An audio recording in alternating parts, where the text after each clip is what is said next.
Hello everyone, आप सभी लोगों का स्वागत है टीचिंग परीक्षा के आज के इस वीडियो में, जिसके अंदर में फ्रेंड्स हम लोग सामाजिक विज्ञान की जो हमारी एक श्रृंखला है उसको एक कदम आगे बढ़ाएंगे। ये वो मोस्ट इंपॉर्टेंट क्वेश्चन है पूरी एसएसटी के, चाहे हिस्ट्री हो, सिविक्स हो, ज्योग्राफी हो, आपकी पेडागोजी हो, सब कुछ इसके अंदर में जो है फ्रेंड्स आप लोगों की मैराथन के अंदर में इंक्लूड किया गया है। और मैं आपको बता दूं कि अगर आपने ये सेशन अच्छे से देख लिया तो आप लोगों की जो मैक्सिमम जो एग्जाम में क्वेश्चंस आने वाले हैं वो आप लोगों के कवर हो जाएंगे। तो चलिए ज्यादा समय ना लेते हुए हम लोग जल्दी से यहाँ पर में स्टार्ट करते हैं। लेकिन उससे पहले फ्रेंड जितने भी बच्चे हैं उन लोगों के लिए एक मैं बहुत ही सुंदर सा कोट यहाँ पर मैं देना चाहूंगा। It's going to be hard but hard doesn't mean impossible. हो सकता है ये हार्ड हो, लेकिन क्या ये चीज इम्पॉसिबल होंगी? नहीं।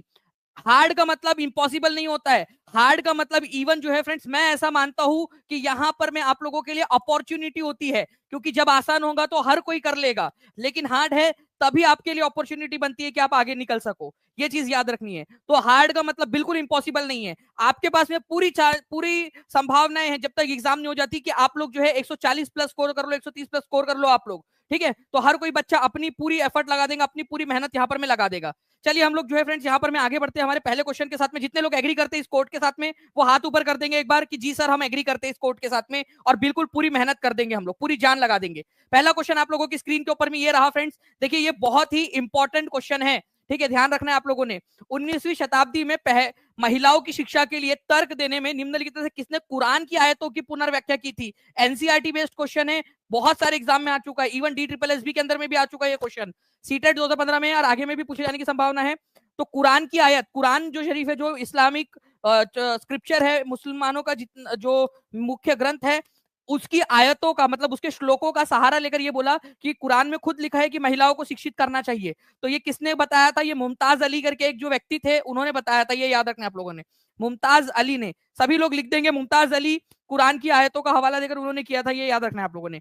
ओके, आप लोग देख सकते हो फ्रेंड्स, ये क्वेश्चन एग्जाम में आया हुआ आप लोगों का, और ये आपको पढ़ाया भी है आप लोगों को, आप यहाँ पर मैं देख भी सकते हो इसको। ठीक है, कि girls begin to going school. ठीक है, मुमताज अली जो है फ्रेंड्स उन्होंने कुरान की आयतों का, कुरान जो है उसके आर्ग्यूमेंट का सहारा लेकर उन्होंने बताया कि गर्ल्स को भी एजुकेट करना चाहिए। नेक्स्ट क्वेश्चन की तरफ में आगे बढ़ने से पहले आपका ये रेफरेंस मिल जाएगा क्लास 8 चैप्टर नंबर 8 के अंदर में, वुमेन कास्ट एंड रिफॉर्म। क्या ये चाहते हो आप लोग की पूरा का पूरा चैप्टर पढ़ा दूं? क्योंकि मुझे लगता है ये सबसे इंपॉर्टेंट चैप्टर है। अगर आप चाहते हो तो यहाँ पर मैं हाथ ऊपर कर दो, और हर एक बच्चा, जितने बच्चे जुड़े हुए यहाँ पर मैं उनका लाइक हो जाना चाहिए। मैं आप लोगों से प्रॉमिस करता हूँ कि पूरा चैप्टर आपको पढ़ा दूंगा। ये वुमेन कास्ट एंड रिफॉर्म वाला पूरा का पूरा चैप्टर आप लोगों को जो है आप लोगों के लिए पढ़ा के दे दूंगा मैं आपको। हाथ ऊपर कर देंगे और सेशन को लाइक जरूर कर देंगे सभी के सभी लोग। नाउ फ्रेंड नेक्स्ट क्वेश्चन देखिए, यहां पर मैं ये क्वेश्चन आप लोगों का 2023 में, बस एक साल पुराना है बस ये क्वेश्चन।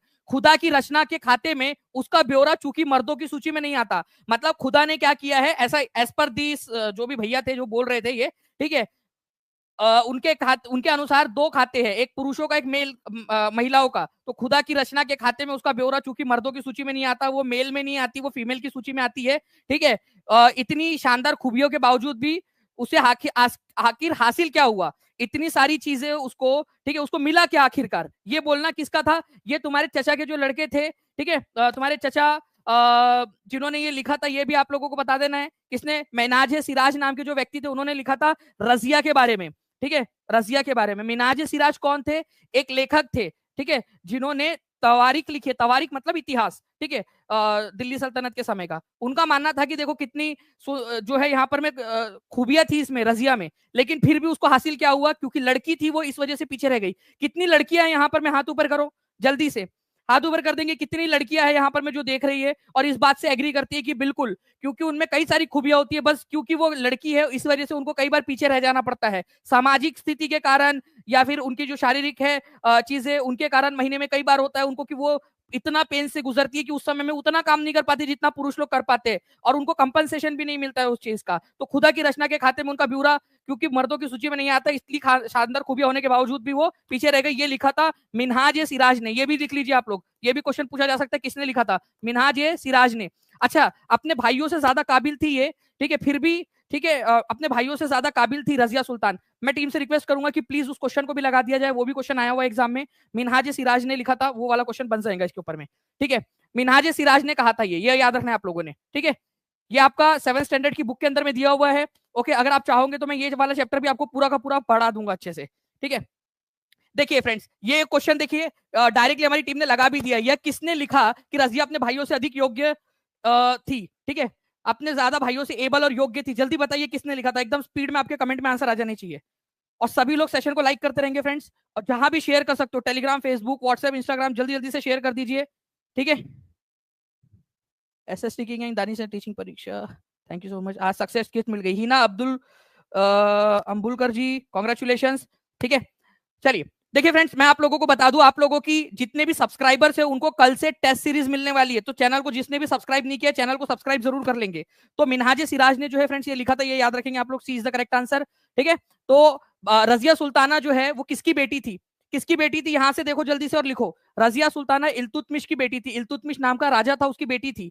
1236 में ये शाशिका बनी। कब बनी? मैं टीम से रिक्वेस्ट करूंगा कि प्लीज इसके ऊपर एक मल्टीपल स्टेटमेंट वाला क्वेश्चन जल्दी से बनाकर डाल दिया जाए, 10 मिनट बाद, जैसे ही हमारे जो है हमारे 1000 लाइक्स कंप्लीट हो जाते हैं तब, ठीक है। तो जल्दी जल्दी से सेशन को लाइक भी करते रहेंगे फ्रेंड्स। सन 1940 में जो है उसको सिंहासन से हटा दिया गया।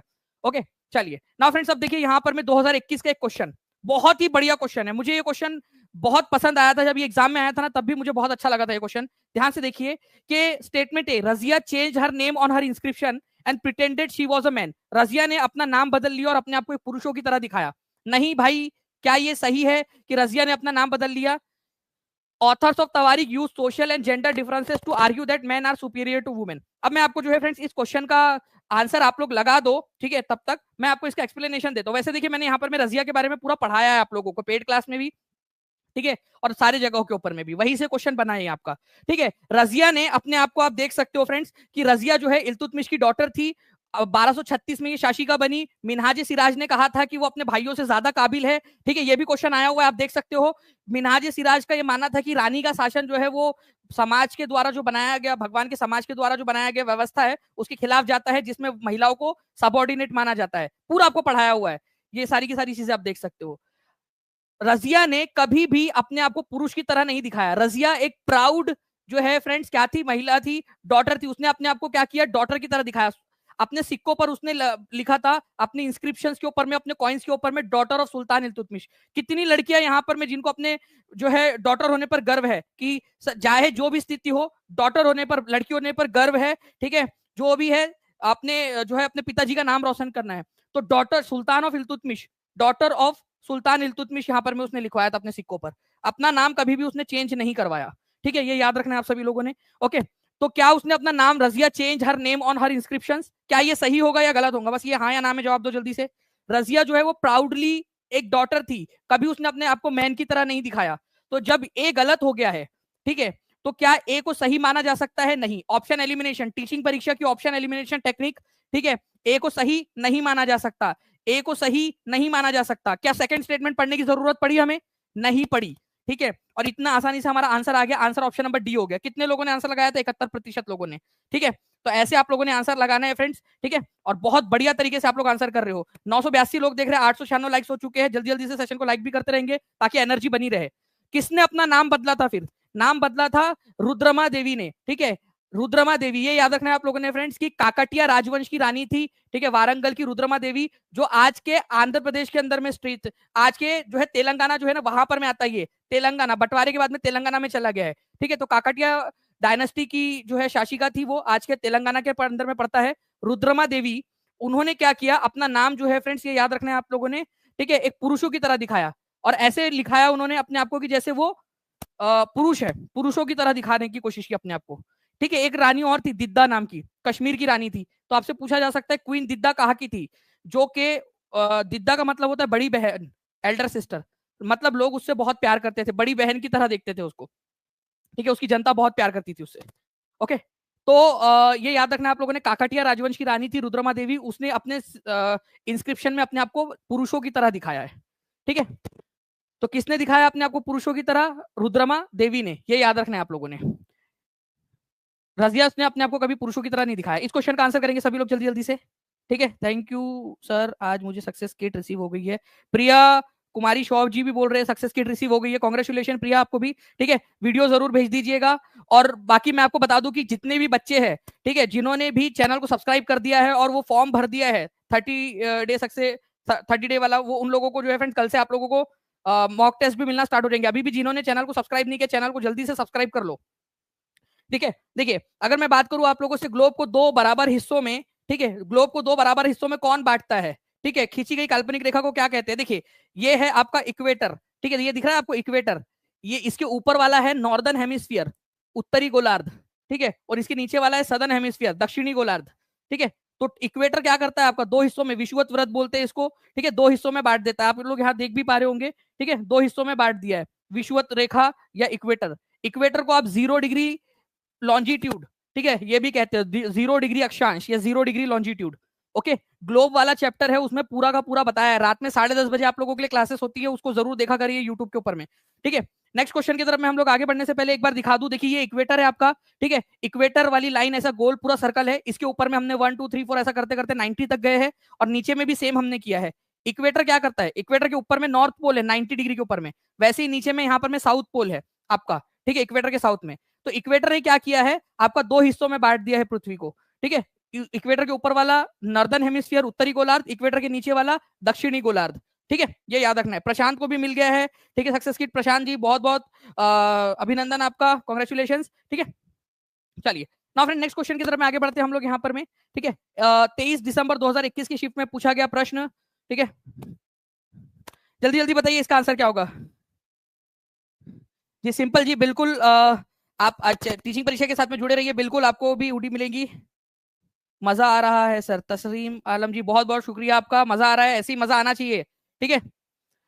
देखिए, भूमध्य रेखा 0 डिग्री देशांतर का प्रतिनिधित्व करती है, 0 डिग्री लॉन्जिट्यूड, मैंने क्या कहा? 0 डिग्री लैटिट्यूड का प्रतिनिधित्व करती है, लैटिट्यूड का, लैटिट्यूड जिसको आप लोग क्या कहते हो? देशांतर नहीं, अक्षांश कहते हो उसको, अक्षांश, ठीक है, अक्षांश, ये याद रखना है आप लोगों ने, अक्षांश का करती है, देशांतर का नहीं। तो ये गलत है आपका, क्योंकि 0 डिग्री लैटिट्यूड, इक्वेटर जो है आपका लैटिट्यूड है, ये ऐसी आड़ी वाली जो रेखाएं होती है ना, उनको आपका लैटिट्यूड या फिर आप लोगों का अक्षांश कहा जाता है, ठीक है। तो पहला वाला गलत है आपका, जहां ए है उसको काटो, जो जहां पर मैं ए को सही बोला है वो भी काटो, ये भी आंसर नहीं हो सकता, ठीक है। Equator is an imaginary line that divide globe into 2 equal part. अब बताओ सेकंड वाला सही होगा या गलत? 995 लाइक्स हो चुके हैं, 996 हो चुके हैं अभी हम लोग, जल्दी जल्दी से आप सभी लोग, 1100 से ज्यादा लोग देख रहे हैं, सेशन को लाइक एंड शेयर करते रहेंगे जल्दी जल्दी से। देखिए, अगर मैं बात करूं friends, equator is an imaginary line that divide globe into 2 equal parts, ठीक है, तो ये आप लोगों का बिल्कुल सही है। तो A is false, B is true, B is the correct answer, ठीक है, ऐसे आंसर आप लोगों का हो जाएगा। 1000 लाइक्स कंप्लीट होने वाले, जल्दी जल्दी से सेशन को लाइक करते रहेंगे सभी लोग। देखिए, अब यहां पर मैं बोला है the true representation model of our earth is, देखिए ध्यान से, हमारी पृथ्वी का वास्तविक निरूपक क्या कहलाता है, ठीक है। तो वास्तविक निरूपक प्रतिरूप मतलब कि हमारी पृथ्वी का एक छोटा वाला वर्जन, सिंपल सी बात है, छोटा वर्जन, क्या कहते हैं उसको? आप लोगों को पता है फ्रेंड्स, ग्लोब आप लोगों ने देखा होगा, वो क्या है? हमारी पृथ्वी का एक छोटा रूप है, हमारी जैसी पृथ्वी है ना, बिल्कुल उसका छोटा प्रतिरूप है। तो ग्लोब जो है वो पृथ्वी का एक छोटा प्रतिरूप है, ठीक है, ट्रू रिप्रेजेंटेटिव मॉडल, बिल्कुल पृथ्वी की तरह दिखता है, ठीक है, बस उसका छोटा वर्जन है, ठीक है। तो आंसर इसका क्या हो जाएगा आप लोगों का? डी हो जाएगा। Globe is a miniature, true miniature model of the earth, ये डायरेक्ट आपको पढ़ाया था मैंने, और वहीं से ये देख सकते हो आप लोग, आया हुआ है आपका। ओके, चलिए नेक्स्ट जो है फ्रेंड्स, हम लोग यहाँ पर में आगे बढ़ते हैं, हमारे और पॉइंट्स है जिनको हम लोग यहाँ पर में देखेंगे। ओके, चलिए देख सकते हो आप लोग, ये क्वेश्चन आपको करवाया था, और ये क्वेश्चन जो है आपका, ये क्वेश्चन जो है आप लोगों का आया 7 जुलाई को, 7 जुलाई को आपके शिफ्ट में आया, लेकिन ऑलरेडी इसी से मिलता जुलता क्वेश्चन 3 जनवरी 2022 को आ चुका था, और ये मैंने आपको करवाया था, जिसके अंदर में यहाँ पर मैं आप देख सकते हो कि ग्लोब जो है वो पृथ्वी का वास्तविक मॉडल है, ट्रू है, मॉडल है, ये मैंने सही करवाया था। आपको बोला था कि भाई जहां जहां बी ए नहीं है उसको काटो, ऑप्शन एलिमिनेट करके भी आप लोग पहुंच सकते थे वहां पर में, ठीक है। तो टीचिंग परीक्षा पे जो करवा रहा हूं उसको ध्यान से आप करते रहिए अच्छे से। ओके, चलिए नाउ नेक्स्ट क्वेश्चन जो है फ्रेंड्स, ये बताना है आप लोगों ने, 1000 लाइक्स के ऊपर में हमने जो प्रॉमिस किया था आपसे, ठीक है, वो आपको यहाँ पर मैं बता रहा हूँ, कराइए, बताइए इसका आंसर क्या होगा। मिल जाएगा आपको भी success kit, don't worry.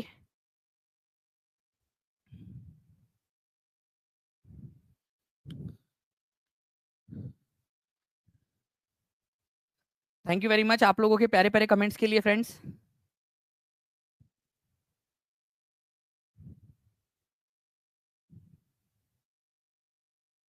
Thank you very much Siddhi Kartik ji.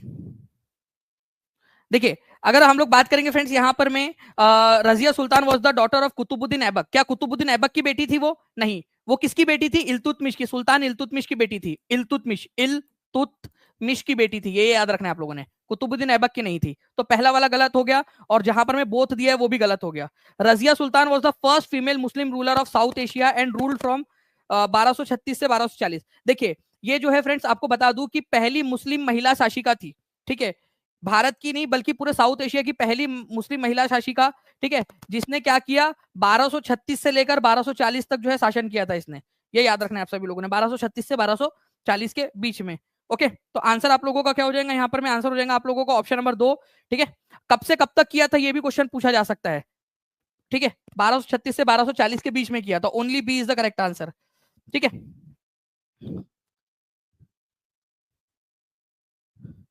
Okay, चलिए नेक्स्ट क्वेश्चन जो है, उनके वितरण के आधार पर संसाधनों को इस प्रकार वर्गीकृत किया जा सकता है। वितरण के आधार पर, देखो संसाधन का मतलब क्या होता है, पहले ये चीज समझो।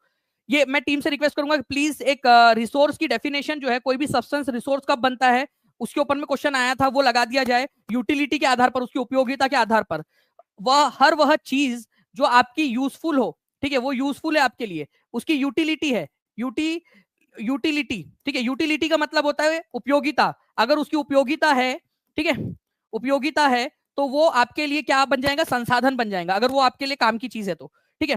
तो अगर उसका वितरण के आधार पर कि भाई वो कहां पर में है, ठीक है, अगर मान लीजिए कि वो हर जगह पे मौजूद है, वो संसाधन, ठीक है, जैसे पानी हवा हर जगह पे मौजूद है, तो ये यूबिक्यूटस रिसोर्स हो जाएगा। और कुछ कुछ रिसोर्सेस या संसाधन ऐसे होते हैं जो कुछ ही जगह पे होते हैं, लोकल जगहों पे, जैसे पेट्रोल है वो कुछ ही जगहों पे है, मेरे घर के नीचे में या ऑफिस के नीचे में गड्ढा खोदूंगा पेट्रोल नहीं निकलेगा। तो लोकलाइज रिसोर्सेस होते हैं जो कहीं कहीं पे मौजूद होते हैं। तो उनके वितरण के आधार पर सर्वव्यापी और स्थानीकृत संसाधन, ऐसे दो पार्ट्स में बांटा जा सकता है इनको, ठीक है। तो ऐसे इनको याद रखना था आप लोगों ने, इंपॉर्टेंट पॉइंट है, एग्जाम के अंदर में आप लोगों से पूछ सकते हैं, ठीक है।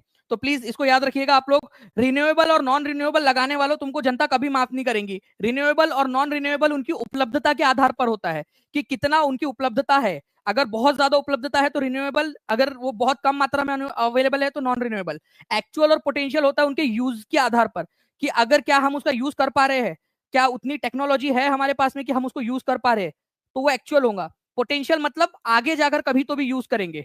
बायोटिक और अबायोटिक उनके जो है उत्पत्ति के आधार पर होता है, ठीक है, डिस्ट्रीब्यूशन के आधार पर होता है यूबिक्यूटस और लोकलाइज्ड। ये समझ में आ गया होगा आप लोगों को, ठीक है। अच्छा, यहाँ पर मैं देखिए रजिया सुल्तान वाले क्वेश्चन के अंदर में यहाँ पर मैं बच्चे ने किया है कि सर इसमें इनकरेक्ट वाला पूछा था, ठीक है, तो इनकरेक्ट वाला पूछा था आप लोगों से, ये सही है और ये गलत है, तो आंसर क्या होगा, अब आंसर क्या होगा बताओ जी। रजिया वाले सुल्तान के अंदर में हम लोगों ने यहाँ पर में ये देखिए इनकरेक्ट पूछा था, तो इस तरीके से हम लोगों को करना है ध्यान, यहाँ पर में इनकरेक्ट वाला पूछा था यहाँ पर में, ठीक है।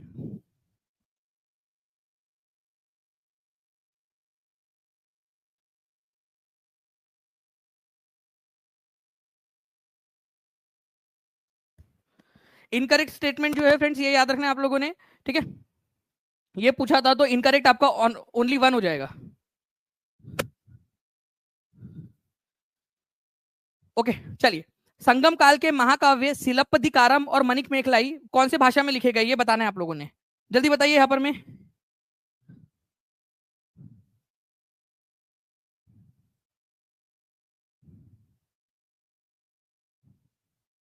ठीक है।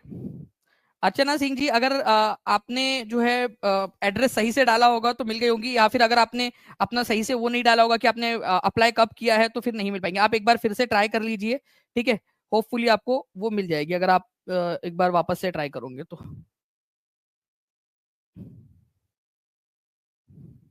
चलिए, तो देखिए फ्रेंड, संगम काल के समय में सिलप्पदिकारम और मणिमेखलाई जो दो पोएम्स लिखी गई है, ये आप लोगों की तमिल भाषा के अंदर में लिखी गई थी, ये याद रखना आप लोगों ने, D is the correct answer, ठीक है। संगम काल के अंदर में सिलप्पदिकारम और मणिमेखलाई ये दो पुस्तकें लिखी गई है।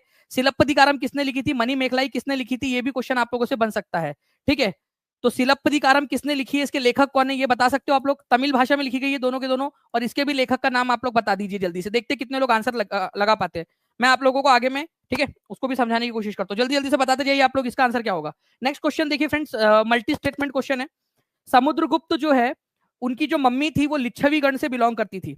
लिच्छवी गण कहां पर में है भाई, देखो ये हमारा भारत है, मान लो आज का जो बिहार है ना, उसके उत्तरी भाग वाला जो इलाका था उसको लिच्छवी, वहां पर में लिच्छवी लोग रहते थे, ठीक है, लिच्छवी, उनके इलाके को लिच्छवी गण बोला जाता था, मतलब एक राज्य था लिच्छवी, ठीक है। तो लिच्छवी गण से बिलोंग करती थी उनकी मम्मी, एक राज्य लिच्छवी गण, गण मतलब वहां पर में लोकतंत्र टाइप का था, छोटा मोटा, ठीक है। लेकिन वो बात अलग है कि महिलाओं को वहां पर बहुत ज्यादा वो नहीं थी, लेकिन ज्यादातर फैसले मिलजुल कर लेते थे, इसलिए गण था वो, ठीक है, गणतंत्र टाइप का। तो उनकी मम्मी जो है, समुद्रगुप्त की मम्मी लिच्छवी गण से बिलोंग करती थी। उनकी मम्मी का नाम था कुमारा देवी, कुमारा देवी, कुमारा देवी नाम था उनकी मम्मी का। उनकी प्रशस्ति में उनको भगवान के बराबर बताया गया, बिल्कुल। समुद्रगुप्त को उनकी प्रशस्ति, प्रयाग में प्रशस्ति मिली है, उनकी प्रयाग प्रशस्ति बोलते हैं, इलाहाबाद के अंदर में, प्रयाग, इलाहाबाद प्रयागराज के अंदर में उनकी प्रशस्ति मिली है। प्रशस्ति मतलब उनकी तारीफों का पुलिंदा, कि भाई उनकी तारीफ ही तारीफ की गई है उसके अंदर में बहुत सारी, प्रयाग प्रशस्ति। उनके दरबारी कवि कालिदास थे, गलत, कालिदास जी नहीं थे, उनके दरबारी कवि थे हरिसेन। क्या नाम था उनके दरबारी कवि का? हरिसेन। हरिसेन किसके दरबारी कवि थे? समुद्रगुप्त के। समुद्रगुप्त ने के दरबारी कवि हरिसेन ने ही उनकी जो है प्रशस्ति लिखवाई है, प्रशस्ति दी है उनकी, ठीक है। तो ये याद रखिएगा आप लोग, इंपॉर्टेंट है, एग्जाम के अंदर में आप लोगों से पूछा जा सकता है। ओके, चलिए नाउ फ्रेंड नेक्स्ट पॉइंट की तरफ में हम लोग आगे बढ़ते हैं हमारे, ठीक है। चलिए, तो ये आप लोगों का आंसर यहाँ पर में गलत हो जाएगा, ये सही है। मुझे बताओ समुद्रगुप्त के दरबारी कवि का नाम क्या था? ये क्वेश्चन बन सकता है आप लोगों का। अब इसमें देखो सही पूछा था ना आप लोगों से, तो 1 और 2 आंसर हो जाएगा आप लोगों का। Option number A is the correct answer, ठीक है। नाउ देखिए, समुद्रगुप्त जो है फ्रेंड्स गुप्ता वंश के राजा थे, ठीक है। उन्होंने हमेशा युद्ध और विजय की नीति अपनाई। युद्ध और विजय की नीति का मतलब होता है कि भाई हमेशा युद्ध करो और विजय प्राप्त करो, युद्ध करो और विजय प्राप्त करो, ठीक है। उनको नेपोलियन ऑफ इंडिया भी कहा जाता है। नेपोलियन ऑफ इंडिया, भारत का नेपोलियन किसको कहा जाता है? ये क्वेश्चन पूछा जा सकता है, जल्दी से आप लोग आंसर करेंगे। लिखो वहां नेपोलियन ऑफ इंडिया, लिखो यहां पर में। I am highly impressed with you teach us, you pour so much potential while teaching us with full of enthusiasm and energetic way, thanks a lot sir। Thank you Diksha Rastogi ji, बहुत बहुत शुक्रिया आपके प्यारे से कमेंट के लिए, बहुत प्यारा सा कमेंट था आपका जी। तो यहाँ पर मैं देखिए, हमेशा युद्ध और विजय की नीति में विश्वास कौन करता था? तो समुद्रगुप्त करता था। समुद्रगुप्त को ही नेपोलियन ऑफ इंडिया भी कहा जाता था, ठीक है। अच्छा, समुद्रगुप्त की मम्मी जो थी, ये याद रखना है आप लोगों ने फ्रेंड्स, समुद्रगुप्त की जो मम्मी थी वो कहां से बिलोंग करती थी? ये क्वेश्चन बन सकता है 1 नंबर का आप लोगों का, ठीक है। उनकी मम्मी का नाम क्या था? ये मैंने अभी आपको बता दिया, कुमारा देवी था, ये भी बन सकता है, तो प्लीज इसको भी याद रखिएगा। समुद्रगुप्त की मम्मी का नाम कुमारा देवी था, वो लिच्छवी गण से बिलोंग करती थी, मतलब समुद्रगुप्त का ननिहाल लिच्छवी गण था, ये याद रखना है आप लोगों ने। आज के बिहार के इलाके के अंदर में पड़ता है ये। नेक्स्ट क्वेश्चन की तरफ में आगे बढ़ते हैं फ्रेंड्स। आपको बताना है, ठीक है, कि consider the following statement and choose the correct one. The only Indus valley civilization, एकमात्र जो है आपका सिंधु घाटी सभ्यता जहां पर में सीटाडेल नहीं था, वो धोलावीरा था। सीटाडेल का मतलब क्या होता है? ध्यान से समझो आप लोग। देखिए, ज्यादातर जो हड़प्पा सभ्यता या सिंधु घाटी सभ्यता के जो शहर मिले हमको, सिंधु सरस्वती सभ्यता भी उनको बोला जाता है, वो ज्यादातर ऐसे थे आपके। एक था ऊपरी नगर, जिसको सीटाडेल बोलते थे, ऊपरी नगर, ऊपरी नगर, जिसको सीटाडेल कहा जाता था। क्या बोलते थे? सीटाडेल। और एक होता था निचला नगर, निचला नगर, निचला नगर, ठीक है, लोअर टाउन, लोअर टाउन। ऊपरी टाउन, ऊपरी इलाका जो होता था आपका जनरली जो है आपका वेस्ट साइड के अंदर में होता था, ये याद रखना आप लोगों ने। और यहाँ पर में ज्यादातर अमीर लोगों वाली चीजें मिली है, तो ऐसा माना जाता है यहाँ पर में एडमिनिस्ट्रेटिव बिल्डिंग्स वगैरह हुआ करती होंगी। सीटाडेल, इसको दुर्ग भी कहा जाता है, दुर्ग, ऊपरी नगर को दुर्ग भी कहते हैं। तो एकमात्र ऐसा शहर जो आप लोगों का बिना सीटाडेल के मिला है, ये आपका धोलावीरा नहीं है। धोलावीरा में तो उल्टा आपकी ज्यादा चीजें मिली आपको, 3 नगर, 3 पार्ट में डिवाइडेड था धोलावीरा। सीटाडेल के बिना वाला मिला है चान्हू दारो, चान्हू, चान्हू दारो, लिखो सभी लोग, विदाउट सीटाडेल चान्हू दारो, जिसके अंदर में ऊपरी नगर था ही नहीं, दुर्ग था ही नहीं, ठीक है। सुमित मजूमदार बोल रहे हैं, सुमिता मजूमदार बोल रहे हैं कि लाइक एंड शेयर प्लीज सभी लोग। चलिए उनकी बात मान लो, ठीक है। धोलावीरा तो इवन जो है फ्रेंड्स एक ऐसा शहर था आप लोगों का जो 3 पार्ट्स में डिवाइडेड था, 3 पार्ट्स में। तो कौन सा शहर था जो 3 पार्ट में डिवाइडेड था? और धोलावीरा मिलेगा कहां पर में? धोलावीरा गुजरात के कच्छ जिले में स्थित है। ये बिल्कुल आप लोगों का सही है, गुजरात के कच्छ के अंदर में मिलेगा आप लोगों को, रण ऑफ कच्छ में धोलावीरा। तो केवल दूसरा वाला सही है आपका, ठीक है। धोलावीरा कितने पार्ट में डिवाइडेड था? ये बहुत सारे एग्जाम्स में आ चुका है। धोलावीरा 3 भागों में विभाजित था। बिना गढ़ वाला या बिना दुर्ग वाला जो है एकमात्र शहर जो मिला है वो है चान्हू दारो, ये पाकिस्तान में मिलेगा आपको आज के, ठीक है। चलिए नाउ फ्रेंड नेक्स्ट क्वेश्चन की तरफ में हम लोग आगे बढ़ते हैं हमारे। आपको बताना है सिंह सभा, देखिए बहुत इंपॉर्टेंट है ये भी उसी लेक्चर का पार्ट है जो मैं आपसे कह रहा था ना कि कल्चर, वो वुमेन, ठीक है, सोशल कल्चर। तो आप अगर चाहोगे तो मैं वो पूरा का पूरा लेक्चर आपको पढ़ा दूंगा, ठीक है। अगर यहाँ पर मैं, मुझे लगता है कि हर एक बच्चा अपना अपना योगदान दे रहा है। जैसे 1500 बच्चे यहाँ पर मैं देख रहे हैं, 1250 लाइक्स हो चुके हैं। जल्दी से सेशन को लाइक भी कर देंगे और चैनल को सब्सक्राइब जरूर कर दीजिए आप सभी के सभी लोग, क्योंकि आपको पता है फ्रेंड्स कि आप लोगों के लिए जो है जो जितने भी बच्चे हैं जो सेशन को चैनल को सब्सक्राइब कर देंगे, उनके लिए कल से टेस्ट सीरीज स्टार्ट हो रही है। तो देखिए, अंग्रेज सरकार के विरुद्ध लड़ाई के लिए इनको बनाया गया था, नहीं। देखो, सिंह सभा जो है फ्रेंड, ये एग्जाम में आया हुआ क्वेश्चन है। इसका मकसद था जो सिख धर्म है उसमें प्योरिटी लेकर आना, सिख धर्म जो है उसको प्योर करना, उसको उसकी सफाई करना, या उसके अंदर में जो सुपरस्टिशन है, ठीक है, सिखिज्म के अंदर में जो सुपरस्टिशन अंधविश्वास है उसको खत्म करना, ठीक है, ये था इसका मकसद। ब्रिटिशर्स के खिलाफ लड़ाई लड़ना नहीं था। तो जहां जहां ए दिया है उसको काटो, ए दिया है काटो, काटो, आंसर बी, खत्म।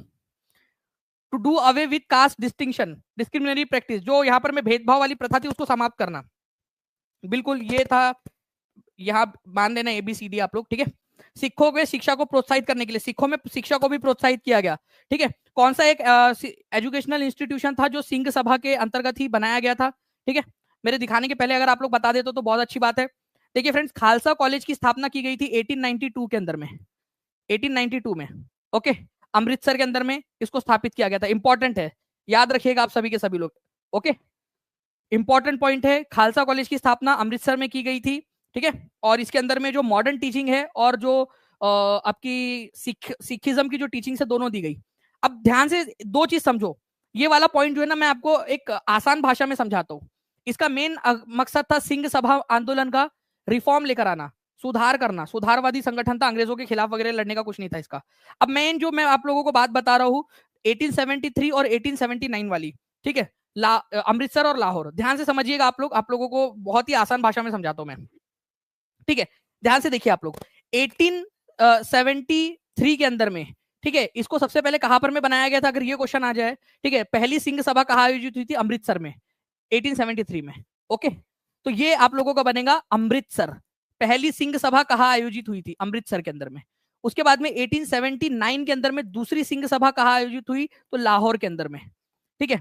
तो सिंह सभा कहां कहां पर में आयोजित हुई थी, सिंह सभा 1873 में अमृतसर के अंदर में, 1879 के अंदर में लाहौर के अंदर में। दो पॉइंट्स है, प्लीज इसको याद रखिएगा आप लोग, ओके। सिंह सभा का मकसद क्या था, ठीक है, ये भी इसमें दिया हुआ है भाई, सुपरस्टिशन को हटाना, शुद्धि करना सिखिज्म की, ठीक है, और एजुकेशन, मॉडर्न एजुकेशन को और सिखिज्म के एजुकेशन को प्रमोट करना। खालसा कॉलेज की स्थापना कहां पर में की गई थी और कौन से साल में की गई थी, कमेंट करके बता देंगे आप सभी लोग। खालसा कॉलेज की स्थापना कब और कहां की गई थी, ये आप लोग कमेंट करके बताएंगे, ठीक है। चलिए नेक्स्ट क्वेश्चन की तरफ में हम लोग आगे बढ़ते हैं फ्रेंड्स। आप लोगों का इस क्वेश्चन का आंसर करेंगे सभी के सभी लोग। बताइए, Sangam text have been composed and compiled in assemblies of poet that were held in city of Madurai. देखिए ये भी एग्जाम में आया हुआ क्वेश्चन है आप लोगों का, 17 जनवरी को 2022 की शिफ्ट के अंदर में आया हुआ क्वेश्चन है, ठीक है।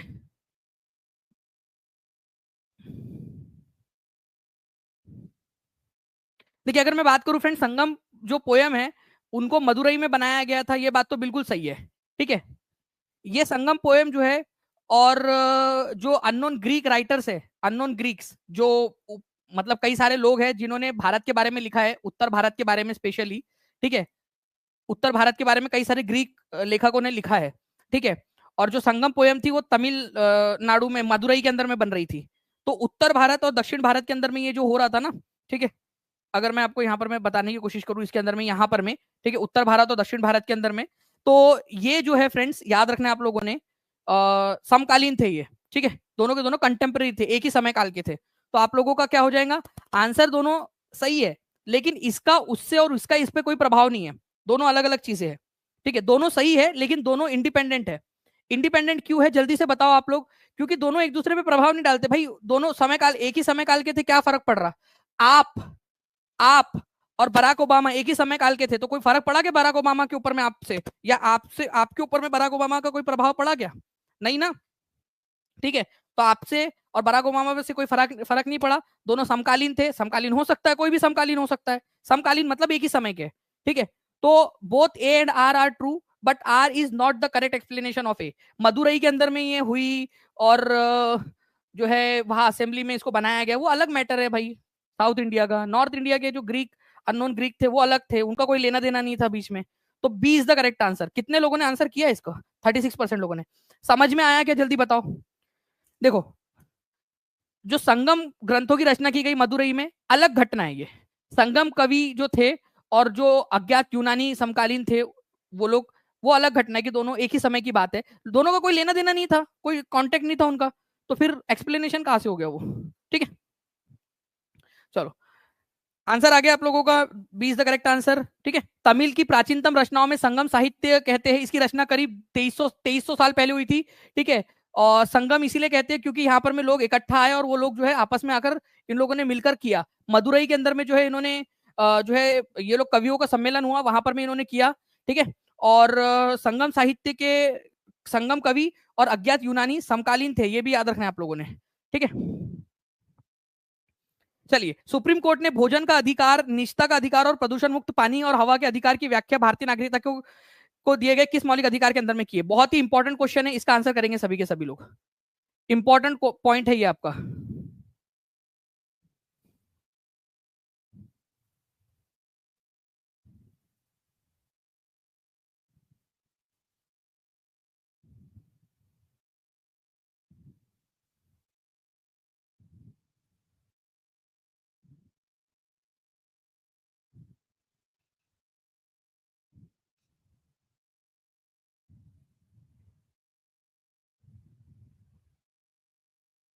जी, तो देखिए फ्रेंड्स, आपको अगर आपको जिंदा रहना है, ठीक है, तो आर्टिकल नंबर 21 के अंदर में राइट टू लाइफ का अधिकार दिया गया आपको, जिंदा रहने का अधिकार, राइट टू लाइफ। तो भोजन का अधिकार देंगे तभी तो जिंदा रह पाएंगे। निजता का अधिकार मतलब आपके मम्मी पापा ने आपका फोन देख लिया, ठीक है, तो आपका तो वैसे आपका आपका जीवन खतरे में आ जाएगा। ठीक है, लड़कों, ठीक है, तुम्हारा फोन देख लिया यहाँ पर, मैं बोलेंगे यार कि ये कौन सी वाली बहू है, ये कौन सी वाली बहू है। ठीक है, प्रदूषण मुक्त पानी का अधिकार, ठीक है, हवा, साफ हवा का अधिकार आपका, ये सब आपका आर्टिकल नंबर 21 में आता है, क्योंकि ये है राइट टू लाइफ और जिंदा रहने के लिए साफ हवा पानी सब कुछ चाहिए। राइट टू लाइफ के अंदर में आता है ये याद रखना है आप लोगों ने। ओके, चलिए, तो राइट टू प्राइवेसी के जो है आपका फंडामेंटल राइट है, राइट टू आप लोगों का क्लीन वाटर। फंडामेंटल राइट जो है फ्रेंड्स, ये आप लोगों को याद रखना है, इसको हार्ट एंड सोल कहा गया है हमारे संविधान का। ठीक है, और आर्टिकल नंबर 12 से लेकर आर्टिकल नंबर 35 तक भाग नंबर 3 में ये सारी चीजें दी गई है आपकी। ठीक है, चलिए, अब देखिए ये क्वेश्चन है, इसका आंसर पढ़िए आप लोग जल्दी से, बताइए इसका आंसर क्या होगा। सर आर्टिकल करवा दो थोड़ा सा, चलिए पूरा ही करवा दूंगा परमिंदर कौर जी। ठीक है, आर्टिकल के ऊपर मैं एक सेशन में ले सकता हूँ, अगर आप लोग कहो तो। क्या आज रात में 10:30 बजे कितने लोग रेडी है, ठीक है, पूरा सेशन करने के लिए? लेकिन आप लोगों ने पूरा देखना है, फिर उसको मैं पूरा का पूरा करवा दूंगा आर्टिकल्स आपके। ठीक है, आर्टिकल्स के ऊपर में सारे जो जो क्वेश्चन आपके बन सकते हैं। टेस्ट कैसे मिलेगा वो मैं बताता हूँ आपको आगे में।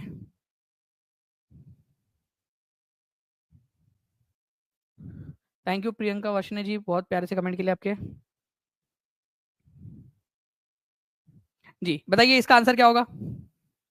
देखिए अगर मैं बात करूं फ्रेंड्स, मगध मगध महाजनपद कहां पर में था? तो ये बिहार और उड़ीसा का जो दक्षिण, बिहार का जो दक्षिणी भाग था उधर साइड के अंदर में कई सारी नदियां यहाँ से बहती थी, जैसे गंगा नदी और सोन नदी यहाँ से बहती थी। मगध का बहुत बड़ा हिस्सा जो है वो जंगलों से घिरा हुआ था, और यहाँ पर में लोहे की खदानें भी थी। इसी वजह से मगध एक इंपॉर्टेंट महाजनपद बनकर रहा आपका। तो मगध, ये सारी एनसीईआरटी बेस्ड पॉइंट्स है आप लोगों के। तो ए बी एंड सी, ठीक है, तीनों के तीनों सही है आप लोगों के। सही उत्तर बताना है कि मगध क्यों ऐसा रहा, कि मगध जो है वो 200 साल तक सबसे इंपॉर्टेंट महाजनपद, महाजनपद मतलब इंपॉर्टेंट वाले जो राज्य थे, ठीक है, वो बनकर रहा। ठीक है, तो आंसर आप लोगों को हो जाएगा option number A B and C, तीनों के तीनों सही है आप लोगों के। ओके, तो मगध में से गंगा और सोन जैसी इंपॉर्टेंट नदियां बहती थी, ये याद रखना है आप सभी लोगों ने, जिससे के यातायात के लिए पानी मिल जाता था, जहाज चलाने के लिए। दूसरा जो है फ्रेंड्स, आप लोगों का वहां पर में पानी मिल जाता था पीने के लिए। तीसरी चीज जो है वो आप लोगों को मिल जाती थी कि भाई जमीन को उपजाऊ बनाने के लिए बहुत महत्वपूर्ण थी ये नदियां। मगध का एक बहुत बड़ा इलाका फॉरेस्टेड था, वहां से हाथी वगैरह पकड़ के लाते थे, उनको ट्रेन करके कहां पर में भेजते थे, आर्मी के अंदर में। ठीक है, आयरन की माइंस वहां पर में मिली है, लोहे की खदानें, जिससे हथियार और औजार बनाना आसान हो गया इनके लिए। इस क्वेश्चन का आंसर करिए आप लोग।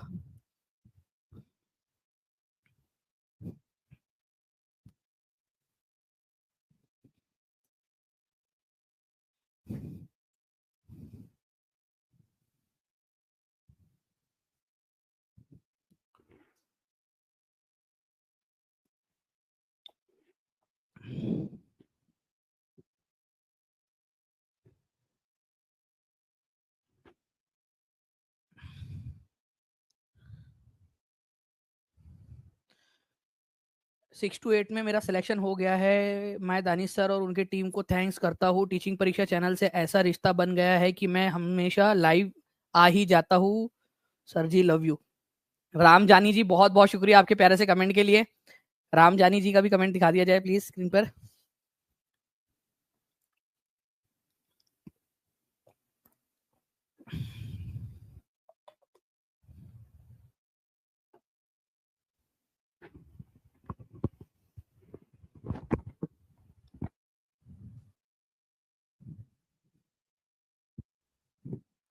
ओके चलिए, तो देखिए फ्रेंड्स, यहाँ पर में क्या हो रहा है ना कि निम्नलिखित में से कौन सा वायुमंडल की परतों का सही क्रम है। या आप हो, ठीक है, पृथ्वी के ऊपर में, ओके, आपका सपनों का राजकुमार जो है वो ऊपर से नीचे की तरफ में आ रहा है रॉकेट से, ओके, रॉकेट से ऐसा आ रहा है। तो सबसे पहले जो है वो उतरने से पहले कहाँ कहाँ से आएगा, सबसे पहले सबसे ऊपरी परत जो है हमारे वायुमंडल की, वहां पर में आएगा एक्सोस्फीयर में, सबसे बाहरी परत बहिर्मंडल में, ठीक है। फिर आएगा वो थर्मोस्फीयर, सेकंड लास्ट नंबर की जो है थर्मोस्फीयर नाम की जो हमारी लेयर है, उसमें एंटर करेगा, ठीक है। उसके बाद में वो कहां पर में आएगा, मध्य मंडल में, मेजोस्फीयर के अंदर में, जो कि सेकंड नंबर की जो है आपकी थर्ड नंबर की लेयर है, ऊपर से पकड़ो या नीचे से पकड़ो, ठीक है, मेजोस्फीयर। फिर आएगा वो स्ट्रेटोस्फीयर, सेकंड नंबर की जो लेयर है हमारी, और फोर्थ लास्ट। और फिर आएगा वो सबसे जो पहली लेयर है ट्रोपोस्फीयर, और आपसे आकर मिलेगा, ओके। चलिए, आपका सपनों का राजकुमार आसमान से आते हुए रॉकेट से। तो वायुमंडल की परतों का सही क्रम बताइए, धरती पर उतरने वाले रॉकेट जहां जहां से गुजरेगा। तो भाई सबसे पहले सबसे ऊपर वाली परत में आएगा वो, ओके। तो सी इज द करेक्ट आंसर। तो आपको जो है उल्टा सीधा दोनों जो है परत पता होनी चाहिए थी। तो देखिए, अगर मैं बात करूं सबसे पहली जो परत है हमारी, जहां पर में हम लोग रहते हैं, आपके आसपास वाली हवा को बताओ कि भाई तुम ट्रोपोस्फियर में हो। हर कोई अपने आसपास वाली हवा को सिखा देगा, ठीक है। 1469 लाइक्स हो चुके हैं, जल्दी जल्दी से सेशन को लाइक भी करते रहिए आप लोग। ट्रोपोस्फियर, फिर उसके ऊपर में स्ट्रेटोस्फियर है, थर्ड नंबर पे मेजोस्फियर है, मध्य मंडल आप लोगों का, सबसे गर्म जो है सबसे ठंडी लेयर ये है, और इसी के अंदर में उल्कापिंड जल भी जाते हैं, सबसे ठंडी यही है, ठीक है। बाह्य वायुमंडल में तापमान बढ़ने लगता है। अगर आप लोग चाहते हो कि ये वाला भी करवा दूं तो एक बार बता देंगे, ठीक है। मैं स्ट्रक्चर ऑफ एटमोस्फियर नाम से एक वीडियो डाल दूं आप लोगों के लिए। मैं टीम से रिक्वेस्ट करूंगा, प्लीज इसको नोट डाउन कर लीजिए, स्ट्रक्चर ऑफ एटमोस्फियर। मैं आपको प्रॉमिस करता हूं, मैं आपके लिए पूरा का पूरा वीडियो उसके अंदर में डाल दूंगा, स्ट्रक्चर ऑफ एटमोस्फियर, ठीक है। हर एक क्वेश्चन, एक भी क्वेश्चन उससे बाहर नहीं आएगा, ये मेरी गारंटी है।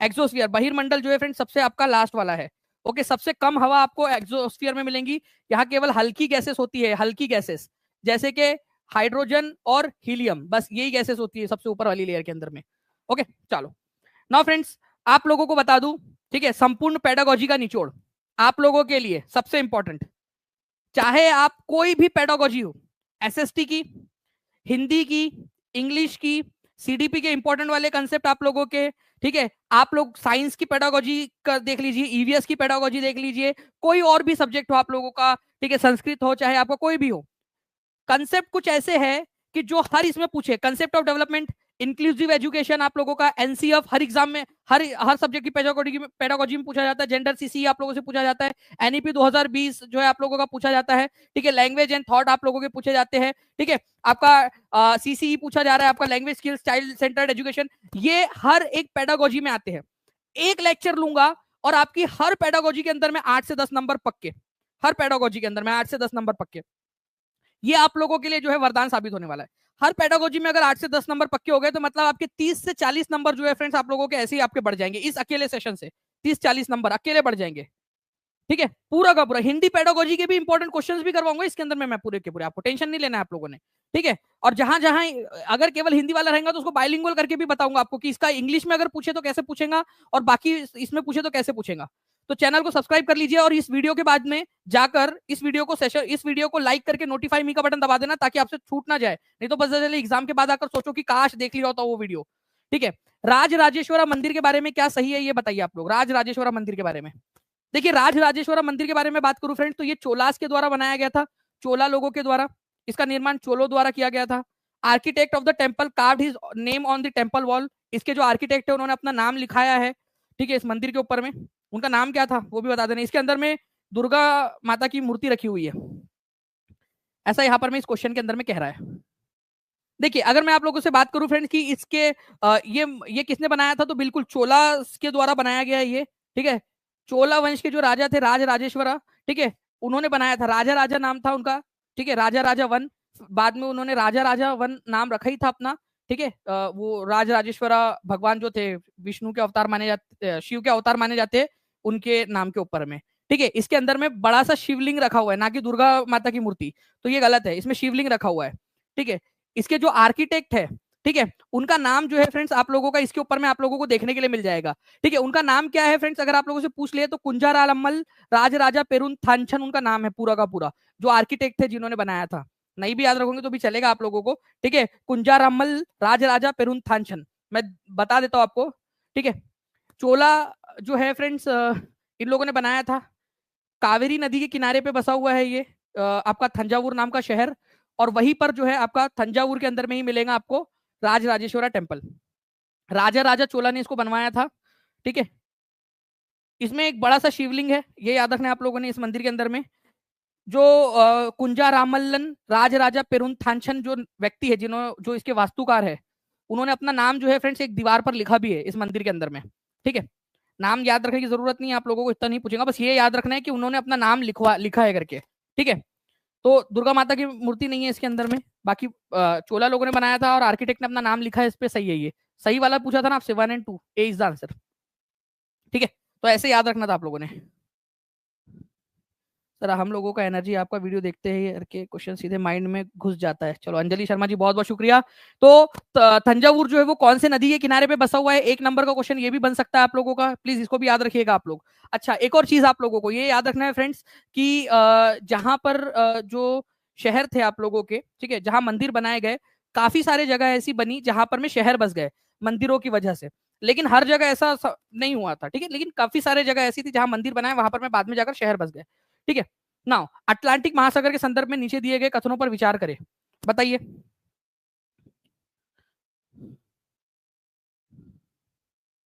ठीक है, बताओ अटलांटिक महासागर के बारे में नीचे दिए गए कथनों में से कौन सा सही है। देखो पहली बात तो अटलांटिक महासागर जो है ये एस शेप का है, इस तरीके से, ओके। इधर साइड में है यूरोप, यूरोप, इधर साइड में है अफ्रीका, अफ्रीका, ठीक है। इधर साइड में है आप लोगों का नॉर्थ अमेरिका, नॉर्थ अमेरिका, और इधर साइड में है आप लोगों का साउथ अमेरिका, साउथ अमेरिका, और ये बीच में है आपका अटलांटिक महासागर। लार्जेस्ट ओशियन है कि नहीं, लार्जेस्ट ओशियन कौन सा है, अगर ये नहीं है तो ये नहीं है, अटलांटिक नहीं है। सबसे बड़ा ओशियन कौन सा है, ये सेकंड लार्जेस्ट है, सेकंड लार्जेस्ट। चलो पूरा का पूरा ही करेंगे हम लोग इसके अंदर में, डोंट वरी, ठीक है। अटलांटिक ओशियन जो है वो सेकंड लार्जेस्ट है आपका। इट इज ऑलमोस्ट सर्कुलर, अरे भाई अभी बताया तुमको कि ये एस शेप का है, सर्कुलर नहीं है। ये सर्कुलर कौन सा वाला है ये भी बता दो आप लोग, सर्कुलर कौन सा है, ठीक है। Asia, north America, Asia, Australia और साउथ अमेरिका को जोड़ा हुआ है बोलते हैं, मतलब घेरा हुआ है। अभी बताया यूरोप, अफ्रीका, नॉर्थ अमेरिका और साउथ अमेरिका को ये टच करता है, ऑस्ट्रेलिया एशिया को टच नहीं करता। अटलांटिक महासागर, it's coastline is highly intended and irregular. Mariana tranche is in ocean, देखो मारियाना ट्रांच जो है ये दुनिया का सबसे गहरा पॉइंट है, मारियाना ट्रांच। ये कहां पर में लोकेटेड है आपका, ये उसी में है जहां पर में ये इन तीनों की बात होगी। Mariana tranche, Mariana tranche Atlantic ocean में नहीं है। सबसे बड़ा ओशियन है आपका पैसिफिक ओशन, प्रशांत महासागर, पैसिफिक, पैसिफिक प्रशांत महासागर, ठीक है। ये याद रखना है आप लोगों ने, प्रशांत महासागर। ये सर्कुलर शेप का है प्रशांत महासागर। मारियाना ट्रेंच जो कि दुनिया का सबसे गहरा बिंदु है वो प्रशांत महासागर में, ना कि अटलांटिक में।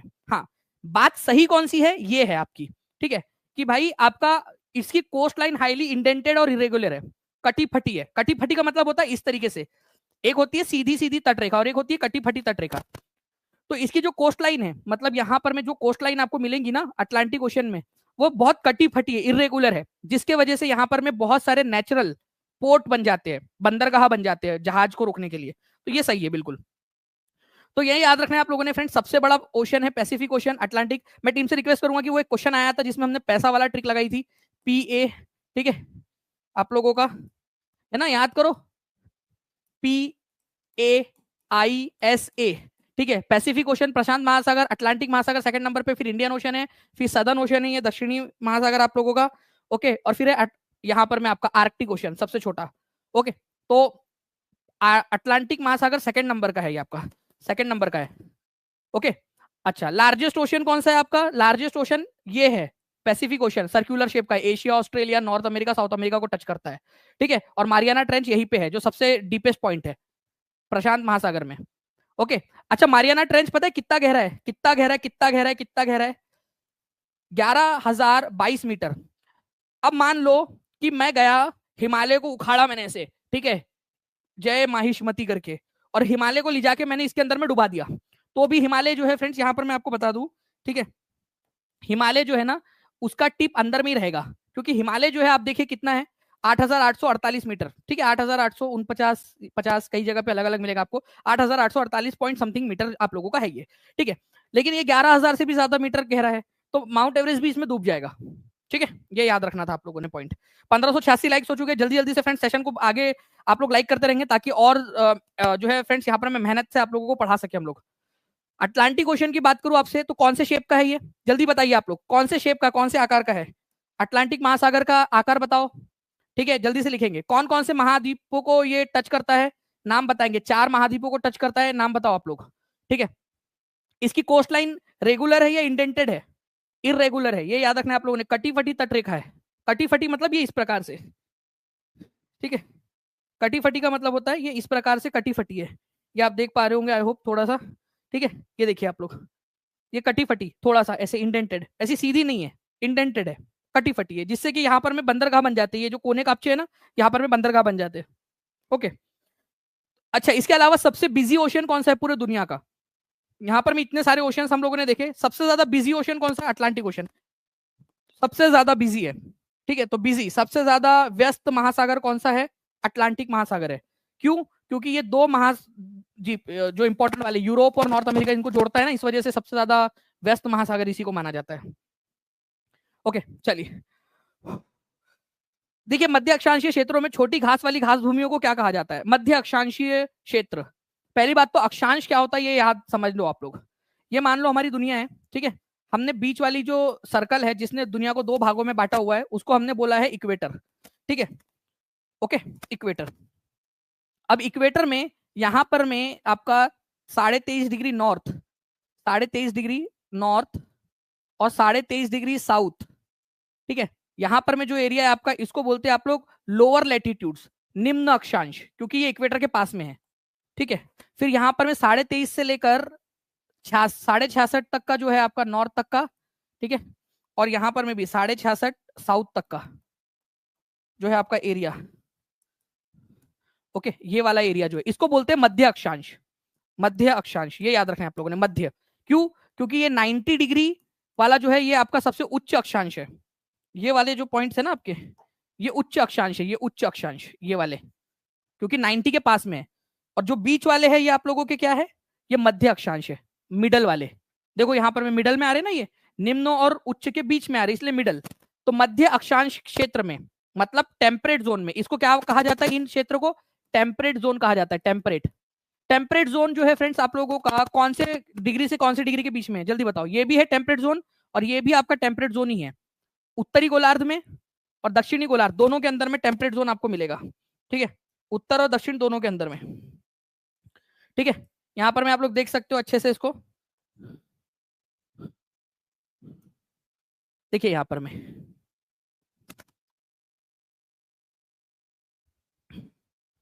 ठीक है, यहां पर में आप लोग देखिए, ये टेम्परेट जोन यहां पर में मध्य अक्षांश 23.5 डिग्री नॉर्थ से लेकर 66.5 डिग्री नॉर्थ तक और 23.5 डिग्री साउथ से लेकर 66.5 डिग्री साउथ तक। मध्य अक्षांश वालों को आप टेम्परेट जोन कहते हो। टेम्परेट, टेम्परेट जोन को हिंदी में कहा जाता है शीतोष्ण। लिखो आप लोग, शीतोष्ण। जल्दी जल्दी से सेशन को लाइक भी करते रहेंगे फ्रेंड्स और चैनल को सब्सक्राइब कर लेंगे, क्योंकि मैं आपको बता दूं जितने भी बच्चे चैनल को सब्सक्राइब कर रखे होंगे कल से उन लोगों को टेस्ट मिलना स्टार्ट हो जाएंगी। तो आप लोगों ने जल्दी से, हर एक बच्चे ने जिसने भी चैनल को सब्सक्राइब नहीं किया चैनल को सब्सक्राइब कर लेंगे जल्दी से। ठीक है, तो ये टेम्परेट जोन शीतोष्ण प्रदेश इनको कहा जाता है। मैं लिख भी देता हूँ आप लोगों के लिए यहाँ पर में। ठीक है, कि टेम्परेट जोन को ही क्या कहा जाता है? शीतोष्ण क्षेत्र, मध्य अक्षांशीय क्षेत्र या शीतोष्ण क्षेत्र। वहां पर में जो पाई जाने वाली छोटी घास वाली भूमियों को क्या अरे यार मैं तो बता ही दिया आप लोगों को। ठीक है, उसको टेम्परेट ग्रासलैंड बोलेंगे, क्योंकि शीतोष्ण घास के स्थल, क्योंकि ये क्षेत्र का नाम ही है शीतोष्ण। ये क्षेत्र का नाम जो है 23.5 से लेकर 66.5 डिग्री वाला, उसका नाम ही है शीतोष्ण। देखो एक्सप्लेनेशन अगर आपको पता हो ना, आप ऑप्शन नहीं भी देखोगे तो आपको आंसर आ जाएगा, अगर आपका कंसेप्चुअल अंडरस्टैंडिंग है तो। जिस बच्चे की कंसेप्चुअल अंडरस्टैंडिंग है, जिसका कंसेप्ट क्लियर है, वो आंसर आराम से लगा पाएगा। कितने लोगों को लगता है ऐसा? कंसेप्ट अगर पता है तो आप कितना भी टफ क्वेश्चन आने तो लगा दोगे आप लोग। ठीक है, ओके, तो टेम्परेट ग्रासलैंड, शीतोष्ण घास के स्थल बोलते हैं इसको, ये वाला एरिया। अब ये मैंने क्वेश्चन इतना डिटेल में समझा दिया कि अब आप लोग आगे में जो इससे रिलेटेड और भी क्वेश्चन आएंगे ना, आप लोग कर पाओगे आराम से। ये देखिए आप लोग, 23.5 डिग्री से लेकर 66.5 डिग्री तक का एरिया ये वाला। ठीक है, यहां पर में भी ये देखिए आप लोग, ये वाला एरिया। ठीक है, चलिए, ये मिड लैटिट्यूडनल जोन के घास के मैदान टेम्परेट घास के मैदान बोले जाते हैं। ये छोटे होते हैं लेकिन उसमें न्यूट्रिशन बहुत ज्यादा होता है, इसीलिए यहाँ पर में न्यूट्रिशन ज्यादा होने की वजह से इस तरीके के जानवर यहाँ पर में मिलते हैं आपको। वाइल्ड बफेलो, बाइसन, एंटीलोप, भैंसे वगैरह टाइप के जो है ना, जंगली भैंस, बाइसन, ऐसे वाले जानवर आपको मिलते हैं यहाँ पर में, क्योंकि न्यूट्रिशियस है वहाँ की। आप लोग जाओगे तो क्या आप लोग भी वहां की घास खाकर न्यूट्रिशियस ऐसे बन सकते हो क्या आप लोग? हाँ या ना? चलो साइंस का क्वेश्चन एक पूछ लेते हैं आप लोगों से। आप लोग बताओ, क्या आप लोग ऐसे बन सकते हो क्या वहां जाके घास खा के? नहीं। क्यों? क्योंकि फ्रेंड्स एक चीज याद रखना है कि इंसान जो है वो घास नहीं पचा सकता। चलो एक कारण ये भी बता दो, देख लेते हैं, क्योंकि आपको बताना चाहूंगा मैं कि टीचिंग परीक्षा आपके सीटेट के बाद में आपकी केवीएस की जिम्मेदारी, आपकी सुपर टेट की जिम्मेदारी, आपकी डी ट्रिपल एस बी की, आपकी बीपीएससी टीआरई की जिम्मेदारी, आपके जितनी भी और भी बहुत सारी एग्जाम्स है उनकी सबकी जिम्मेदारी टीचिंग परीक्षा की। टीचिंग परीक्षा आपकी तैयारी कराएगा। ठीक है, बताइए इंसान घास क्यों नहीं खाता या घास क्यों नहीं पचा पाता, कारण क्या है? बताओ जल्दी जल्दी से। घास के अंदर में क्या होता है फ्रेंड्स? सेल्यूलोज होता है जो इंसान नहीं पचा पाते, ये याद रखना है आप लोगों ने। ठीक है, तो सेल्यूलोज जो है वो इंसान लोग नहीं पचा पाते हैं, ये याद रखेंगे आप लोग। ओके, चलिए।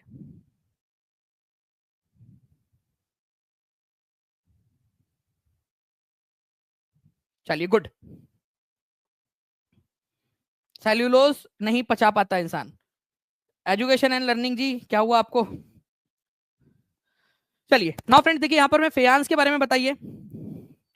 1694 लाइक्स हो चुके हैं, 2000 का टारगेट है। जल्दी जल्दी से हर एक किसी बच्चे ने अपना अपना योगदान दे देना यहाँ पर में। जी बिल्कुल, सारी की सारी साक्षी सिंह जी, सारी की सारी आपको मिल जाएंगी। सर मैंने अपना रिज्यूम शेयर किया है व्हाट्सएप पर, क्या आपको प्राप्त हुआ है? नहीं अभी तक नहीं हुआ है। मनीष सिंह कौशिक राजपूत जी एक बार वापस से भेज दीजिएगा। और थोड़ी सी टीम थोड़ी बिजी है आप सभी लोगों के लिए सीटेट के अंदर में, तो मोस्ट प्रोबेबली उन्होंने देखा नहीं होगा, लेकिन आप फिर भी एक बार वापस से मैसेज कर दीजिए, टीम मुझ तक पहुंचा देंगी। ठीक है। Faience mines have been found in Mehrgarh. देखो फियांस जो है आप लोगों का, ये इसकी जो खदानें हैं वो आप लोगों को मिलती है मेहरगढ़ के अंदर में। फियांस प्राकृतिक तौर पर पाए जाते हैं, मतलब वो प्राकृतिक तौर पर नेचुरली मिलते हैं आप लोगों को। ओके, बालू या स्फटिक पत्थर के चूरन को गोंद में मिलाकर उसकी वस्तुएं बनाई जाती है, उसके बाद उन पर वस्तुओं पर चिकनी परत चढ़ाई जाती है। फेयन से मनके, चूड़िया, झुमके और बर्तन बनाए जाते हैं। इतना बड़ा क्वेश्चन है आप लोगों का। देखिए मैं आपको बता दूं फ्रेंड्स कि फियांस सबसे पहली बात तो एक ऐसा मटेरियल है जो आर्टिफिशियली बनता है। आर्टिफिशियल का मतलब होता है कृत्रिम रूप से, मानव बनाते हैं, प्रकृति में नहीं मिलता आपको। पहला ये पॉइंट समझो। क्या फेयांस जिससे ये इस तरीके के जो है आपके छोटे छोटे से जो खिलौने टाइप के, वो खिलौने या फिर आपके इयरिंग्स, वेसल मतलब बर्तन, झुमके, ये सब बनाए जाते थे, क्या ये प्राकृतिक तौर पर मिलता था या कृत्रिम रूप से बनाया जाता था? आर्टिफिशियल है या फिर नेचुरल है? पहले ये मेरे को बताओ। कृत्रिम है। ये कृत्रिम का मतलब होता है इंसानों के द्वारा बनाया गया, प्रकृति में नहीं मिलता। ठीक है, तो ये वाला क्वेश्चन अब हम लोग देखेंगे, ठीक है, एक एक करके। पहली बात, सबसे पहली बात, फियांस जो है वो नेचुरली नहीं मिलता, आर्टिफिशियली है। अच्छा, आपने कभी रोटी की खदान देखी है क्या? रोटियों की खदान, आप घर में जो रोटियां बनाते हो उसकी खदान देखी है आपने कहीं पे? नहीं ना। अरे घर पे बनाते हो आर्टिफिशियली, तो उसकी खदान कैसी हो सकती है? ठीक है, तो ये एक पॉइंट आप लोगों का है जो याद रखना है आप लोगों ने। उसके बाद में जब ये नेचुरली मिलता ही नहीं है तो इसकी खदान भी नहीं हो सकती है ना। मेहरगढ़ के अंदर में, मेहरगढ़ क्या कहीं पे भी नहीं हो सकती इसकी खदान, क्योंकि वो मिलता ही नहीं है। नेचुरली बनाया जाता है। कैसे बनाया जाता है मैं बताता हूँ आपको। ये जो है ना, सैंड मतलब जो आपकी रेत होती है, या क्वार्ट्ज नाम का जो पत्थर होता है उसका चूरन लिया जाता है। क्वार्ट्ज नाम का पत्थर जो है उसका चूरन ले आ जाता है।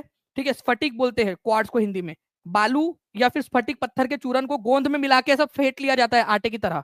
ठीक है, फिर उससे ऑब्जेक्ट बनाए जाते हैं, फिर उसको घसा जाता है ताकि चिकना कर दिया जाए, उसको शाइनी ग्लासी सरफेस बना दिया जाए। फिर उसके ऊपर में जो है उससे जो है फ्रेंड्स आप लोगों का बीड्स, बेंगल, एयरिंग या जो भी चीजें बनानी है वो सब बनाया जाता है। जनरली ये कौन से कलर का होता है पता है आप लोगों को? ठीक है, जनरली जो है फ्रेंड्स ये आप लोगों को ये दो कलर का आप लोगों को मिलेगा। नीला या हल्के समुद्री रंग का, जो नीला या हल्का समुद्री हरा कलर। ठीक है, ये इस तरीके का आपको मिलता है। ओके, तो हम लोगों को काफी सारे जगहों पे खुदाई में इस तरीके की चीजें मिली है फियांस की। जैविक खेती किसे कहते हैं बताइए जल्दी से, जैविक खेती किसको कहा जाता है? जल्दी जल्दी से सेशन को शेयर भी करते रहेंगे फ्रेंड, जहां भी शेयर कर सकते हो, टेलीग्राम, फेसबुक, व्हाट्सएप, इंस्टाग्राम। अगर आप चाहते हो कि ऐसे ही आप लोगों के लिए और भी सेशंस बनाते रहे हम लोग। और जिन लोगों ने चैनल को सब्सक्राइब कर दिया है, कल से आप लोगों के लिए ठीक है टेस्ट है। ठीक है, चाहे पेपर 1 हो चाहे पेपर 2 हो आप लोगों का। ठीक है, सभी के लिए जो लोगों ने सब्सक्राइब कर दिया तो चैनल को सब्सक्राइब कर देना, और जो फॉर्म दिया है ना आप लोगों को नीचे में वो भर देना, और टीचिंग परीक्षा एप्लीकेशन डाउनलोड कर लेना। एप्लीकेशन पर होंगे आपकी टेस्ट, टीचिंग परीक्षा एप्लीकेशन पर। तो जैविक खेती किसको कहा जाता है? जैविक खेती जो है फ्रेंड्स आप लोगों को याद रखना है, एक ऐसी खेती होती है आप लोगों की जिसमें केमिकल का इस्तेमाल नहीं होता, केमिकल फर्टिलाइजर आर यूज नहीं, नेचुरल फर्टिलाइजर का इस्तेमाल होता है। केमिकल का इस्तेमाल नहीं करते भाई हम। केमिकल का इस्तेमाल करेंगे तो सेहत खराब होगी। आप केमिकल खा सकते हो ज्यादा नहीं ना। Genetic modification is done. Genetic modification का मतलब होता है कि कोई भी एक बीज है उसके जीन्स के साथ में छेड़छाड़ करना। देखो कोई भी चीज नेचर में जो मौजूद है वो ज्यादा अच्छी होती है एज कंपेयर कि आप उसमें छेड़छाड़ करो लेबोरेटरी में। लेबोरेटरी में आप जो है वो जो बीज है उनको क्या कर सकते हो, उनके जीन्स के साथ छेड़छाड़ कर सकते हो ताकि पैदावार बढ़े, बट उसका प्रभाव आपकी बॉडी पर पड़ेगा।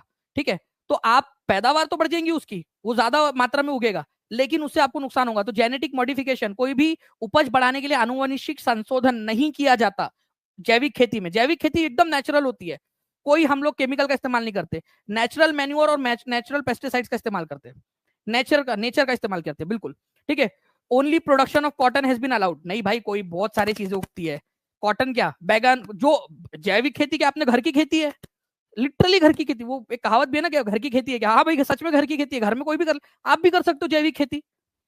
ठीक है, आप कर सकते कि नहीं कर सकते, आप बताओ, घर में कर सकते कि नहीं कर सकते, अपना ले लिया छोटा सा प्लॉट टाइप का, छोटा सा, या अपने घर के आंगन में उगाए, नेचुरल मैन्योर नेचुरल पेस्टिसाइड से सब कुछ एकदम नेचर नेचर से बनाते रहे, अलाउड, इसमें क्या बात है, हम अपने घर में उगा रहे भाई, कुछ भी उगाएंगे हम लोग, घर की खेती है। ठीक है, तो only production of cotton has been allowed in जैविक खेती। आप घर में कुछ भी उगाए, क्या बात आ रहा। ठीक है, जूली कुमारी इस बार हो जाएगा आपका, डोंट वरी। ठीक है, चलिए, तो सी इज द करेक्ट आंसर। देखो मैं आपको बताता हूँ ऑर्गेनिक फार्मिंग के बारे में। ऑर्गेनिक जो फार्मिंग है या ऑर्गेनिक जो आपकी खेती, जैविक खेती होती है फ्रेंड्स, कोई जेनेटिक मॉडिफिकेशन बीजों में नहीं किया जाता ताकि पैदावार बढ़े। भाई कम पैदावार होंगी चलेगा अपने को, ठीक है, लेकिन हम ऑर्गेनिक मैन्योर, मतलब कि जो आपका नेचर से प्राप्त होती है चीजें, नेचुरल पेस्टिसाइड, उसी का इस्तेमाल करेंगे, कोई केमिकल का इस्तेमाल हम लोग नहीं करेंगे इसके अंदर में।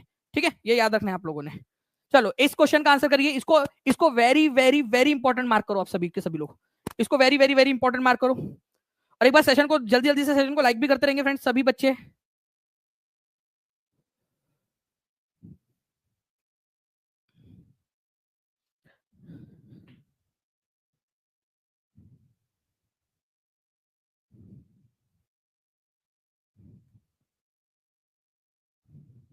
चलिए देखिए फ्रेंड्स, अगर मैं ब्राह्मो समाज की बात करूं तो ब्राह्मो समाज की जो स्थापना है वो की थी राजा राममोहन रॉय ने। ठीक है, राजा राममोहन रॉय।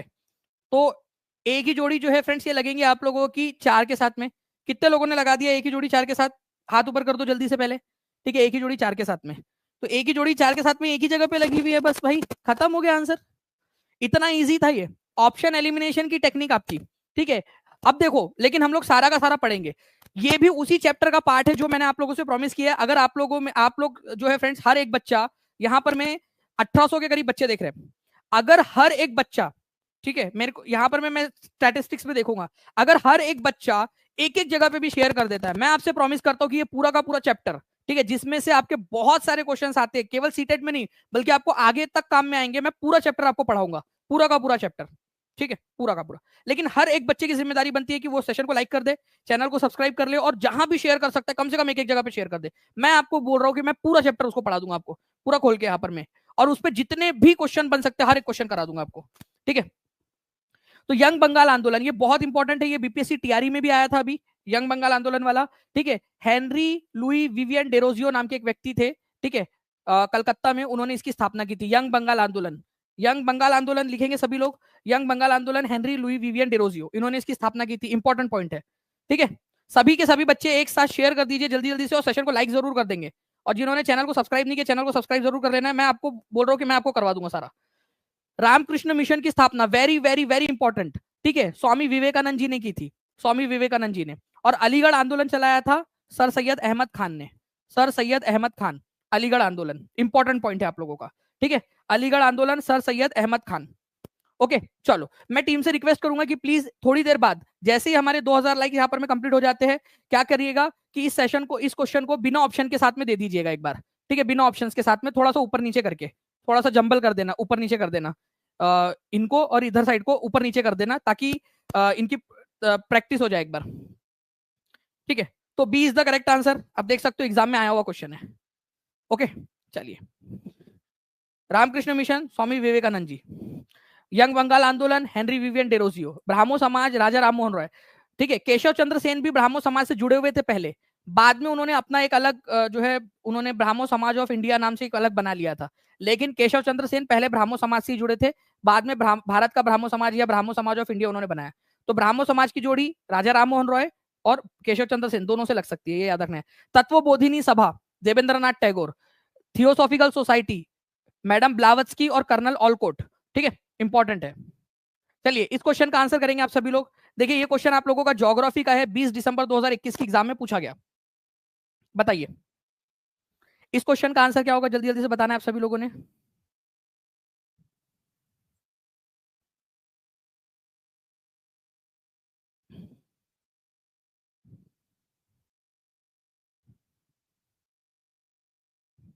देखिए अगर मैं बात करूं फ्रेंड्स, यहां पर मैं क्या बोला गया है इस पर्टिकुलर क्वेश्चन के अंदर में, तो यहां पर मैं बोला गया flora fauna and micro organisms. ठीक है, मतलब वनस्पति, प्राणी जगत और सूक्ष्म जीव, इससे क्या बनता है, तो इससे जो है फ्रेंड डिसाइड होता है कि भाई वहां पर में कितनी ह्यूमस होंगी, ह्यूमस।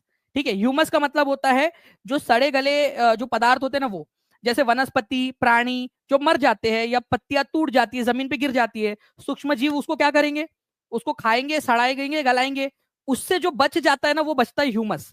ये आगे में और ज्यादा जो पेड़ पौधे उगने वाले हैं उनके लिए पोषक तत्व का काम करता है। तो ये याद रखेंगे आप लोग, फ्लोरा फोना और माइक्रो ऑर्गेनिज्म ये डिसाइड करते हैं कि वहां पर में ह्यूमस कितना तेजी से बनेगा। ठीक है, तो वनस्पति प्राणी जगत और सूक्ष्म जीव ये डिसाइड करते हैं ह्यूमस कितने तेजी से बढ़ेगा। ह्यूमस का काम होता है आने वाले और जो पेड़ पौधे उगने वाले हैं उनकी फॉर्म, उनको पोषक तत्व प्रदान करना। ठीक है, तो एक ही जोड़ी लगने वाली है दो के साथ में, तो ऑप्शन नंबर बी को काट दो, ऑप्शन नंबर सी को काट दो। कितने लोगों ने ये दो ऑप्शन एलिमिनेट कर दिए, जल्दी बताओ। पेरेंट रॉक, देखो फ्रेंड्स जो जनक चट्टान होती है वो डिसाइड करती है कि भाई उसका टेक्सचर कैसा होगा, कलर कैसा होगा। आप लोगों को पता है फ्रेंड्स ये चीज, आप लोग जानते हो कि पेरेंट रॉक टेक्सचर और कलर, आप अब अफ्रीका में कोई बच्चा पैदा होगा तो वो उनकी तरह दिखेगा, यूरोप में कोई बच्चा पैदा होगा तो उनके तरह दिखेगा कलर, पेरेंट है ना, तो टेक्सचर, ठीक है, उनका रंग कैसा होगा, उसका गठन कैसा होगा, टेक्सचर वगैरह कैसा होगा उसका, वो उसके पेरेंट रॉक। पेरेंट रॉक मतलब चट्टान होती है, पहले चट्टान धीरे धीरे टूटती है और उसी से मिट्टी बनती है, मिट्टी जो बनती है ना वो चट्टानों से ही टूटकर बनती है, पेरेंट रॉक से। तो जैसे पेरेंट रॉक रहेंगी, जैसे जनक शैल रहेंगी, वैसी वैसी वाली आपकी चट्टाने बनेंगी, सिंपल सी बात है। तो बी की जोड़ी वन के साथ लगने वाली है, तो बी की जोड़ी वन के साथ यहाँ भी लगी हुई है, यहाँ भी लगी हुई है, मतलब दोनों ए और बी में दोनों में लगी हुई है। क्लाइमेट और टाइम, देखो फ्रेंड जितना ज्यादा समय दोगे, ठीक है, उतनी ज्यादा मोटी जो है वो आपकी मिट्टी की परत बनेगी, क्योंकि उतनी ज्यादा चट्टान गलेंगी, सड़ेंगी और मिट्टी बनाएंगी। जितनी ज्यादा समय मिलेगा उतनी मोटी मिट्टी की परत बनती जाएंगी। ठीक है, जितना ज्यादा समय मिलेगा। कितने लोग मानते हैं इस चीज को, हाँ या ना बताओ जल्दी से, कितने लोग इस चीज को मानते हैं। ठीक है, 1800 बच्चे देख रहे हैं, जल्दी जल्दी बताओ कितने लोग मानते हैं यहाँ पर में। ठीक है, जितना ज्यादा समय उतनी ज्यादा सॉइल प्रोफाइल, उतनी थिकनेस बनेगी, उतनी मोटी मृदा बनेगी। और जलवायु, ठीक है, वो डिपेंड करती है कि भाई वहां पर में जो चट्टान है वो कितने स्पीड से टूटेंगी, कितने स्पीड से। वेदरिंग का मतलब होता है चट्टानों का टूटना। तो क्लाइमेट जो है, वहां का मौसम, जलवायु जो है वो डिसाइड करती है कि कितने अपक्षय की दर क्या रहेंगी। अपक्षय मतलब चट्टानों का टूटना। तो मैंने आप लोगों को देखिए पूरा का पूरा बता दिया। डी की जोड़ी तीन के साथ लगनी है आप लोगों की, यहाँ पर मैं दिया हुआ है, यहाँ नहीं दिया है, तो ये ऑप्शन एलिमिनेट हो चुका था, डी भी एलिमिनेट हो गया, आंसर ऑप्शन नंबर ए होगा। ओके, तो चलिए यहां पर मैंने कर दिया, आप लोगों को ये चीज भी बता दिया है। ओके, चलो, तो आंसर जो है फ्रेंड्स ऑप्शन नंबर ए हो जाएगा। अगर आप लोग चाहते हो कि और मैं इसको एक बार फिर से आप लोगों को क्वेश्चन दिखा दूं ताकि आपकी प्रैक्टिस हो जाए, तो मुझे कमेंट, मुझे बता दीजिएगा आप लोग। ओके, पूरा का पूरा यहां से आपके एनसीईआरटी से ही लिया है, एनसीईआरटी में दिया हुआ है ये पूरा। नाउ फ्रेंड्स देखिए, तापमान परिवर्तन के कारण चट्टान टूट जाती है, ठीक है, और सड़ने गलने लगती है। तापमान में परिवर्तन मतलब वेदर के कारण, क्लाइमेट के कारण। ठीक है, कभी कभी जो है वो धूप पड़ती है, कभी धूप पड़ती है, कभी ठंड पड़ती है, कभी बारिश होती है, तो इसके वजह से जो है चट्टाने टूटने फूटने लगती है। तो इसके वजह से क्या होता है, इस प्रोसेस को क्या कहा जाता है, इस प्रोसेस को कहा जाता है फ्रेंड्स आप लोगों का वेदरिंग। ठीक है, अपक्षय कहा जाता है, अभी आपको बताया ना मैंने, इसको क्या कहा जाता है, अपक्षय कहा जाता है इसको। ओके, ये याद रखना है आप सभी लोगों ने, अपक्षय कहा जाता है इसको। ठीक है, ओके, अपक्षय। तो अपक्षय मतलब जो चट्टाने टूटती है, ठीक है, चट्टाने टूटती है मौसम में परिवर्तन के कारण, उसको अपक्षय कहते हैं। D is the correct answer. तापमान में परिवर्तन, ठीक है, जो कोहरा वगैरह होता है, तुषार क्रिया, पौधों, प्राणियों, मनुष्य की क्रियाकलाप, कई बार इंसान जो है वो वहां पर फैक्ट्री वगैरह लगा रहा होता है, उसके कारण जो है चट्टाने टूटती है, तो ये वेदरिंग कहलाती है आपकी। चलिए इस क्वेश्चन का आंसर करिए फ्रेंड्स, 20 दिसंबर 2021 का क्वेश्चन है ये, इसका आंसर आप लोग बताएंगे जल्दी से कमेंट के अंदर में। बिल्कुल आराम से मिस गुप्ता क्रिएशन जी, आराम से बताइए इस पर्टिकुलर क्वेश्चन का आंसर क्या होगा। 1916 1917 लाइक्स हो चुके हैं, जल्दी जल्दी से सेशन को लाइक एंड शेयर भी करते रहेंगे आप सभी लोग, जहां जहां भी शेयर कर सकते हो। ठीक है, देखिए फ्रेंड्स, अगर हम लोग बात करेंगे यहाँ पर में सर्कल ऑफ इल्यूमिनेशन की, तो it divide the day from night on the globe. देखो ये बिल्कुल सही बात है, ठीक है। जो पृथ्वी के ऊपर में दिन और रात को डिवाइड करता है उसको प्रदीप्ति व्रत कहा जाता है, ठीक है। ये देखिए यहाँ पर में, यहाँ पर इधर साइड में दिन है, इधर साइड में रात है, तो ये एक सर्कल बन गया, इमेजिनरी सर्कल, जो क्या कर रहा है, पृथ्वी को दिन और रात को डिवाइड कर रहा है पृथ्वी के ऊपर में, ठीक है। लेकिन जो पृथ्वी है वो हमारी झुकी हुई है, उसका जो एक्सिस है वो आप यहाँ पर मैं देख पा रही हूँ, ये इस प्रकार से है एक्सिस, ठीक है। पृथ्वी झुकी हुई है, तो पृथ्वी ऐसी झुकी झुकी सी घूमती है, ओके। तो पृथ्वी का अक्ष और जो प्रदीप्ति व्रत है, क्या वो एक दूसरे पर कोइंसाइड करते हैं? ठीक है, जल्दी बताइएगा आप लोग, आंसर क्या होगा इसका? It coincide with the axis. Axis मतलब जिसके अराउंड पृथ्वी घूमती है। हमारी पृथ्वी जो है वो टेढ़ी घूमती है इस तरीके से, ठीक है, टेढ़ी घूमती है। तो क्या वो एक दूसरे के ऊपर कोइंसाइड करते हैं? नहीं।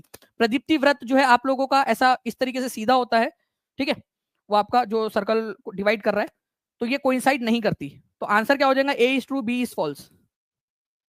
57%, केवल 57% लोगों ने आंसर दिया है। मुझे उम्मीद है कि अब जो है 100% लोग आंसर कर पाएंगे, अगर आप लोगों को अब आता है क्वेश्चन तो, ठीक है।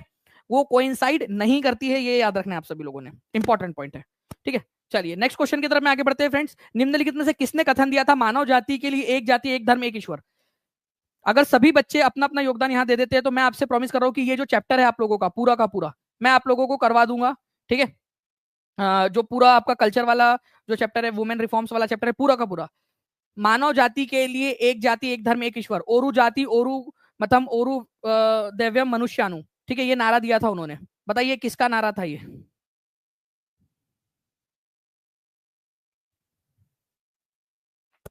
ठीक है, जल्दी जल्दी से आंसर करते जाएंगे आप सभी लोग।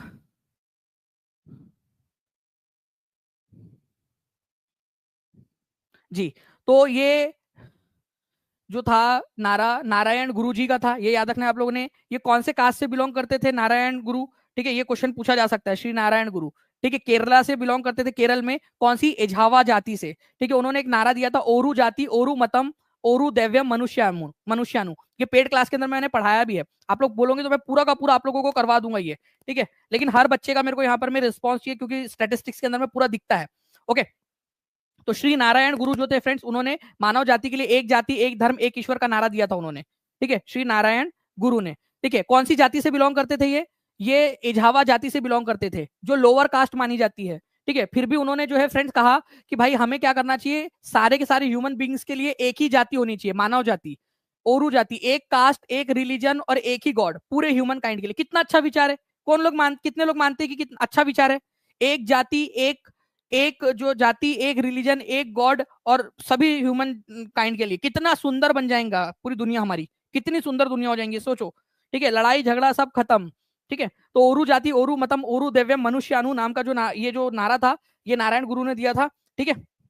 चलिए, तो ये याद रखेंगे आप सभी लोग। अच्छा चलिए, वैसे मैंने कहा था कि 2000 लाइक्स कंप्लीट होने पर ये हम लोग लगाएंगे, ठीक है। लेकिन चलिए कोई बात नहीं, आप लोग जल्दी जल्दी से ये क्वेश्चन खत्म होने से पहले फ्रेंड्स आप लोग कर दीजिए जल्दी जल्दी से, ठीक है।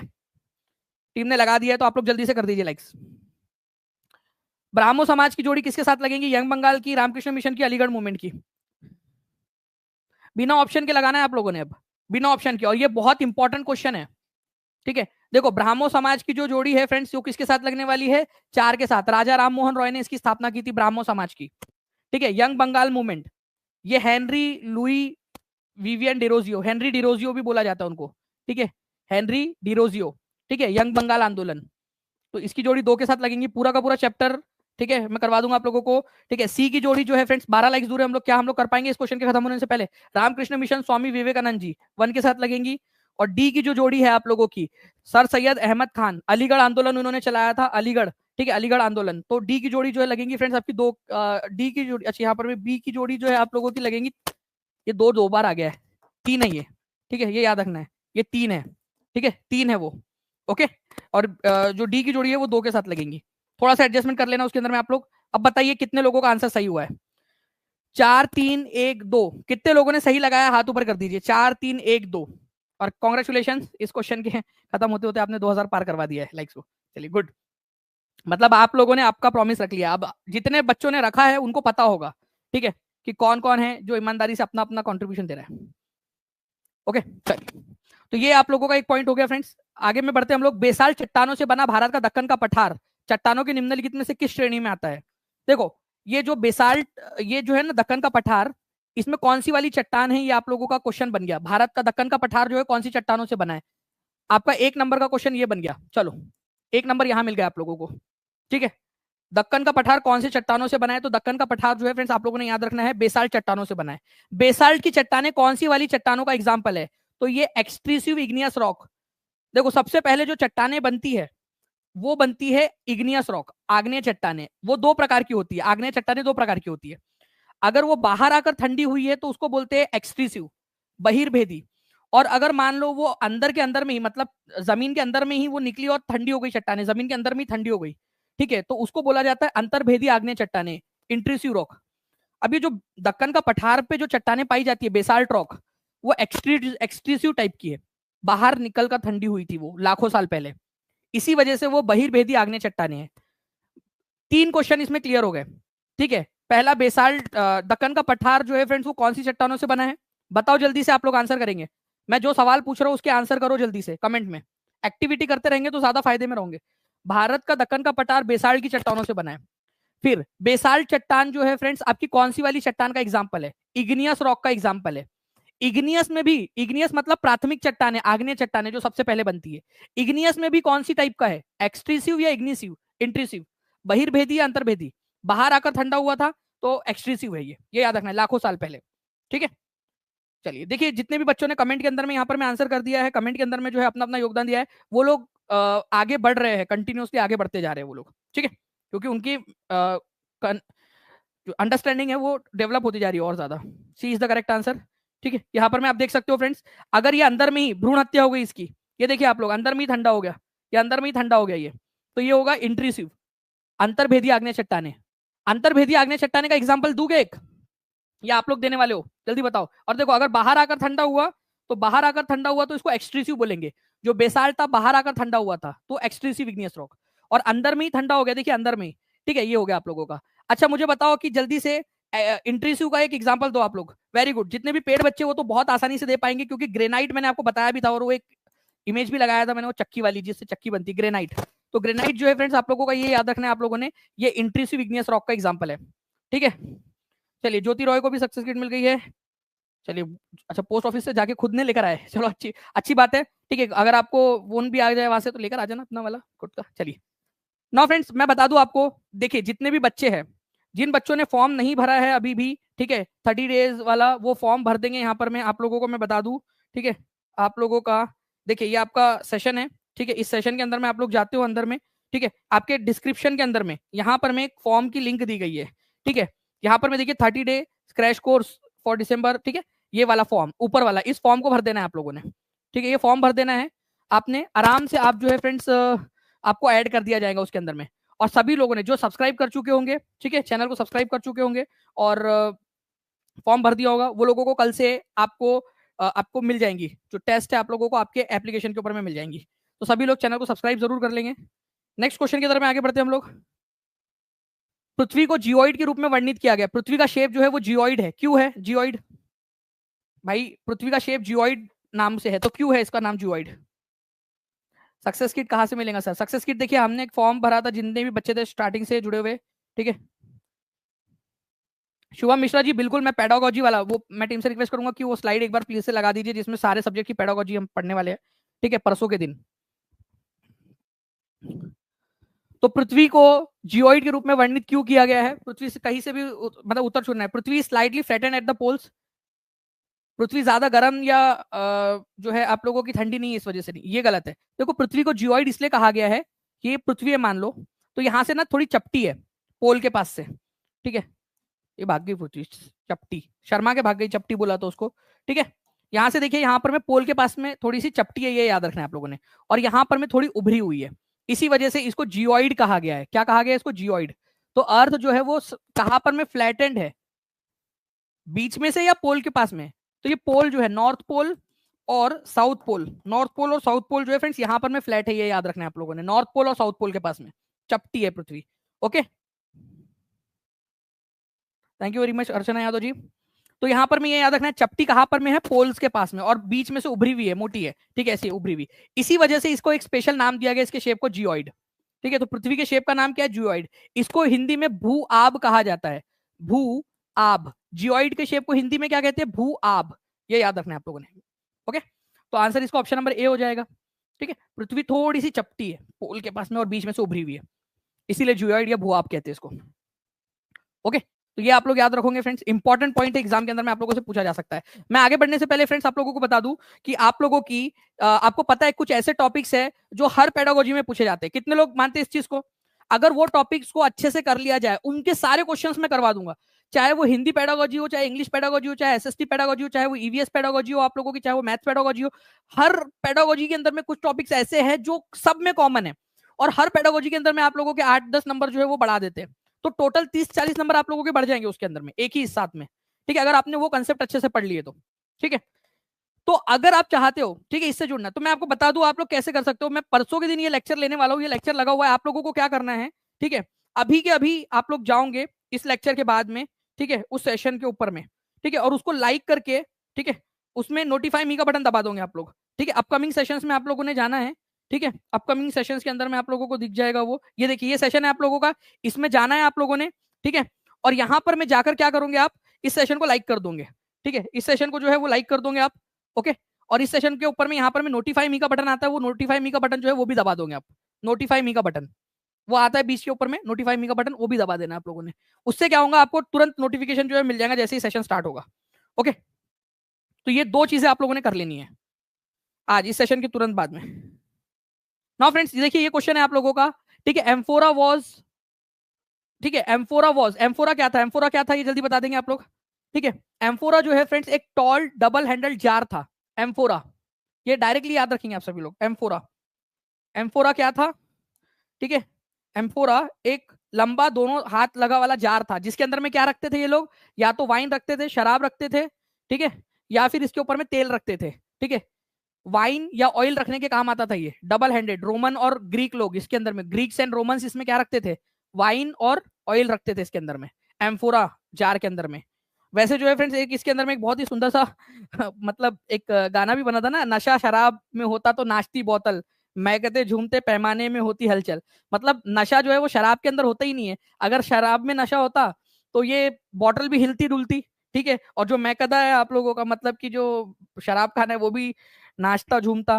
ठीक है, पैमानों में होती हलचल, जो ग्लास है उसमें भी हलचल होती कि भाई वो भी झूमने लगता। वैसे शराब पीना गलत बात है, ठीक है, नहीं पीना चाहिए, मैं भी नहीं पीता हूँ, आप लोग भी नहीं पियोगे। ठीक है, टीटो टोलर हूं मैं, मतलब कि शराब नहीं पीता हूँ, तो आप लोग ने भी नहीं पीना चाहिए। ठीक है, गलत बात है। ठीक है, मैं ऐसा मानता हूँ कि भाई आप लोग शराब, अपने जितने भी लड़के सुन रहे हैं मेरी बात को एक बात ध्यान से सुनना। ठीक है, चाहे आप लोगों को बात बुरी लगे, लेकिन शराब पीकर घर जाना, अपने छोटे छोटे बच्चों की मानसिक स्थिति के ऊपर में गलत प्रभाव पैदा करना, वाइफ से लड़ाई लड़ना, अपनी मम्मी को जो है तकलीफ देना, अपने पापा को तकलीफ देना शराब पीकर, अपने मौज मस्ती के लिए अपने परिवार को दुख देना, ये बहुत ही खराब बात है। एक लड़के का काम क्या होता है, अगर आप हो ना बॉय, भगवान ने अगर आपको दिया है, शक्ति दी है, आपको इतना थोड़ा सा स्ट्रांग सा बनाया है आपको, महिलाएं भी स्ट्रांग होती है अपने तरीके से, लेकिन अगर आपको एक मस्क्यूलर तौर पर स्ट्रांग बनाया है आपको, तो आपकी जिम्मेदारी बनती है उनको प्रोटेक्ट करने की, ना कि परेशान करने की।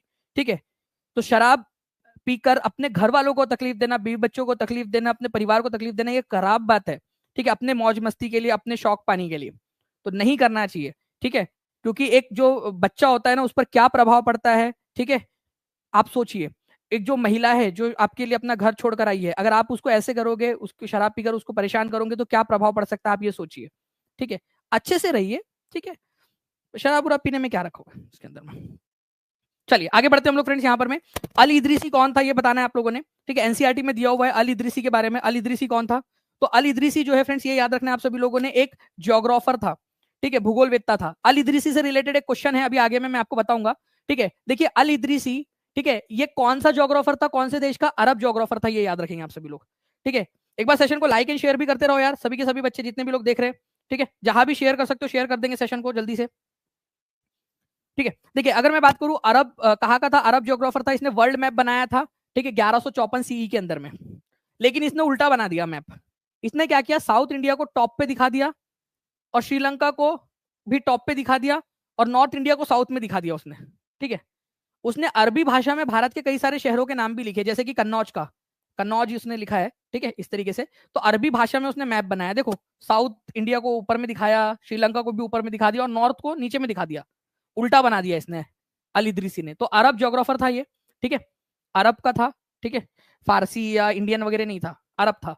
वर्ल्ड मैप बनाया 1454 सी के अंदर में, साउथ इंडिया और श्रीलंका को टॉप पे दिखा दिया, ठीक है, और नॉर्थ इंडिया को साउथ में दिखा दिया उसने। कन्नौज का भी नाम इसके अंदर में आया है, उसके मैप के अंदर में कन्नौज का नाम, ठीक है। देखिए हमारा मैप ऐसा है, बट उसने बनाया ऐसा उल्टा। श्रीलंका देखिए यहाँ नीचे वाला श्रीलंका, ये ऊपर बनाया, ये साउथ इंडिया उसने ऊपर में दिखाया ऐसे, ठीक है। चलिए आगे में वो क्वेश्चन है ज्योग्राफर वाला, प्लीज वो लगा दीजिएगा टीम, मैं रिक्वेस्ट करता हूँ आपसे, ठीक है। आगे बढ़ते हैं हम लोग, तब तक जब तक वो क्वेश्चन आता है आपका, इस क्वेश्चन का आंसर करिए आप लोग।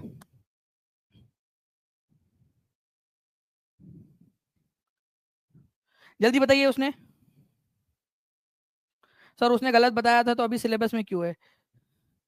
सामियाना नूरीन जी, अब मैं आपको पेडागोजी का एक कंसेप्ट बताता हूँ, ठीक है। आपको पेडागोजी के अंदर में जो है ना, मल्टीपल जो पर्सपेक्टिव है वो समझाया जाता है, ठीक है, प्लूरैलिटी, ठीक है, बहुलता समझाई जाती है, कैसे इतिहास में चीजें चेंज हुई है वो समझाया जाता है, बच्चों को पढ़ाया जाता है। इतिहास पढ़ाते इसलिए कि चीजें चेंज क्यों कैसे हुई है। अब पुराने जमाने में लोग मानते थे, अलग अलग मान्यताएं थी, तो इतिहास पूरा ही पढ़ाना छोड़ दो, क्योंकि वो सभी लोगों का गलत था। साइंस था ही नहीं उस समय में, ठीक है, उस समय में ज्योग्राफी का इतना विकास नहीं हुआ था, उन लोगों को पता ही नहीं था पृथ्वी गोल है या चपटी है या क्या है, ठीक है, मैक्सिमम लोगों को। तो फिर हम कैसे करेंगे? तो इतिहास पढ़ाया इसलिए जाता है कि चेंज कैसे हुआ है, कंटेम्प्ररी इवेंट्स के साथ में पुरानी चीजों को पढ़ाना, यही तो आपका काम है आगे जाकर बच्चों को, ठीक है। इसीलिए पढ़ाया जाता है कि कैसे कैसे चेंजेस हुआ है, ठीक है, कैसे कैसे शुरुआत हुई।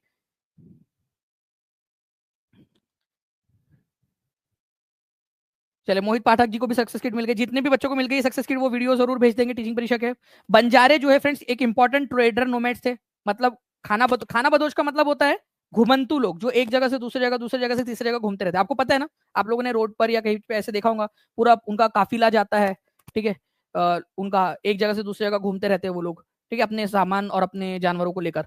तो ये लोग जो है ट्रेडर्स थे, मतलब व्यापार करने के लिए एक जगह से दूसरी जगह घूमते रहते थे बंजारे लोग अपने ग्रुप में। इनके ग्रुप को क्या कहा जाता था, इनके काफिले को टांडा, क्या बोलते थे, टांडा, ये याद रखना आप लोगों ने, टांडा। अलाउद्दीन खिलजी जो है फ्रेंड्स, उन्होंने बंजारों का इस्तेमाल किया सामान को मार्केट तक पहुंचाने के लिए, क्योंकि इनको आदत है, ये बंजारे लोगों को उबड़ खाबड़ रास्ते से, पहाड़ी रास्ते से, मैदानी इलाके से, हर रास्तों से जो है गुजरने की, क्योंकि इनको आदत वैसी ही पड़ी हुई है, घूमते रहते हैं ये लोग। तो अलाउद्दीन खिलजी जब शासक था, तो उसने क्या किया, बंजारों का बढ़िया इस्तेमाल किया। बंजारों को बोला कि भाई जो ग्रामीण इलाके वहां से अनाज को शहरी मार्केट तक पहुंचाने का काम तुम लोग करो, क्योंकि तुमको आदत है इतने उबड़ खाबड़ इलाके से पहुंचने की, ठीक है। तो यहां पर में ये भी बिल्कुल सही है आपका। तो both A and B are true, ठीक है, both A and B are true. नीचे में छुप गया है क्वेश्चन यहाँ पर में, ठीक है, और हमारी जो टीम है वो अभी फिलहाल के अंदर में उनका ध्यान नहीं है यहाँ पर में, ठीक है। अब आया है, तो both A and B are true, ठीक है, ये याद रखना है आप लोगों ने, both A and B are true, okay, D is the correct answer, ठीक है, ये याद रखना था आप लोगों ने। डी जो दिख नहीं रहा आपका वो आंसर था, आप लोगों ने लगा भी दिया होगा तो भी चलेगा। अब चलो एक क्वेश्चन बनता है कि बंजारों का जो काफिला है उसको क्या कहा जाता था, ये अपने आप में क्वेश्चन है जो बन सकता है आप लोगों से। 2200 प्लस लाइक्स आप लोगों ने कर दिए फ्रेंड, जल्दी जल्दी से, ठीक है, जहां भी शेयर कर सकते हो शेयर भी करते रहेंगे। देखो अगर मैं बात करूं यहाँ पर मैं आप लोगों का, कि बंजारों का जो ग्रुप है उसको क्या बोलते थे, ठीक है, उनके काफिले को, क्योंकि जो एक जगह से दूसरी जगह घूमते रहते हैं वो ग्रुप में, उसको टांडा कहा जाता था। अलाउद्दीन खिलजी ने इनका इस्तेमाल किया था सिटी मार्केट तक अपना सामान पहुंचवाने के लिए बंजारों से, ठीक है। और जहांगीर जो है उसने अपनी पुस्तक में लिखा है, जहांगीर ने, कि बंजारों का इस्तेमाल जो है, ठीक है, वो मिलिट्री कैंपेन्स में जब मुगल आर्मी जाती थी तो उन तक सामान पहुंचाने के लिए किया जाता था, ठीक है। तो स्क्रीन प्लीज क्लीन कर दीजिए स्क्रीन, ठीक है। तो यहाँ पर मैं हिंदी में भी दिखा देता हूँ। सम्राट जहांगीर ने अपने संस्मरण मतलब अपनी पुस्तक में लिखा, जहांगीर नामा में, उसने कि ये बैलगाड़ियों पर अनाज ढोकर अलग अलग इलाकों पर ले जाया करते थे, और सैन्य अभियान में मुगल सेना के लिए इनको सामान ले जाने में भी इनका इस्तेमाल किया जाता था। अलाउद्दीन खिलजी के समय में ये मशहूर था कि अलाउद्दीन खिलजी बाजारों तक इनका सामान पहुंचाने में इनका इस्तेमाल किया करता था, ठीक है। चलिए अल इदरीसी के बारे में एक और क्वेश्चन आप लोगों का, बताइए इसका आंसर क्या होगा जल्दी से। मैं आप लोगों को एक वीडियो दिखाता हूँ फिर इसके बाद में, ठीक है। अल इदरीसी के बारे में बताइए इसका आंसर क्या होगा। आई होप आप सभी लोगों ने फ्रेंड सेशन को लाइक कर दिया है, चैनल को सब्सक्राइब कर दिया आप सभी लोगों ने, कमेंट के अंदर में आंसर करते रहेंगे, ठीक है। अल इदरीसी पर्शियन ज्योग्राफर था, पर्शियन नहीं था, ये कौन सा था आप लोग बताओगे जल्दी से कमेंट करिए, ठीक है, ये गलत है। पर्शियन के बदले में कौन सा था ये आप कमेंट करोगे। उन्होंने अरबी भाषा के अंदर में जो है वो नाम लिखे, बिल्कुल सही बात है, नाम उसने अरबी भाषा में लिखे अपने मैप में। श्रीलंका को उसने टॉप पर दिखाया और नॉर्थ इंडिया को साउथ में, उल्टा बनाया मैप, बिल्कुल सही बात है ये भी। तो बी और सी सही है यहाँ पर में। बताओ फिर पर्शियन नहीं था तो कौन सा था वो? आप लोगों ने आंसर कर दिया होगा कमेंट के अंदर में, ऐसी मैं उम्मीद करता हूँ।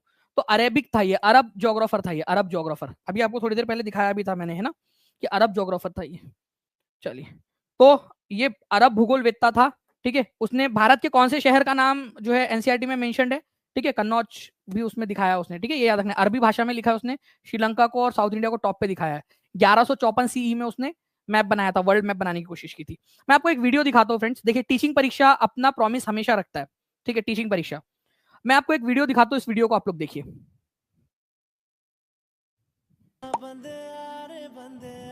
आपने बताया आपका 6 साल का बेटा भी है, क्या नाम है उसका? उसका नाम मनीष है, अभी वो मेरे पास नहीं है, कल वो मेरे पास था, वो बोल रहा था कि मुझे ना वो सर से आपको हुडी चाहिए, जो आप अच्छा, सबको दे ये रानी कुमारी जी है जिन्होंने टीम टीचिंग परीक्षा के साथ में पढ़ के बीपीएस की तैयारी 6 ईयर बॉय है 1 to 5 में क्लियर की टीचिंग है। परीक्षा का एक छोटा सा सदस्य मैम के एड्रेस पे प्लीज कुरियर करवा दीजिए, छोटी सी हुडी हमारे छोटे से सबसे छोटे सदस्य के लिए। को बहुत शौक था कि हम मांगे। ये एक दिन जब इंटरव्यू हो रहा था सर, तो उस दिन फर्स्ट टाइम बोला था कि हम सर से ना टी शर्ट मांगेंगे, तो फिर नहीं था उस दिन मेरे पास, ये नानी के पास था। इंटरव्यू में मैंने बताया ही था। Thank you sir, thank you sir. Mummy बोलती थी ना कि हमको पढ़ना है रात को, तो मम्मी बोलती थी कि हम सो जाते थे फिर। थैंक यू तो दानी sir. Thank you so much दानी सर, मेरे बच्चे को हुडी देने के लिए आपको बहुत बहुत धन्यवाद।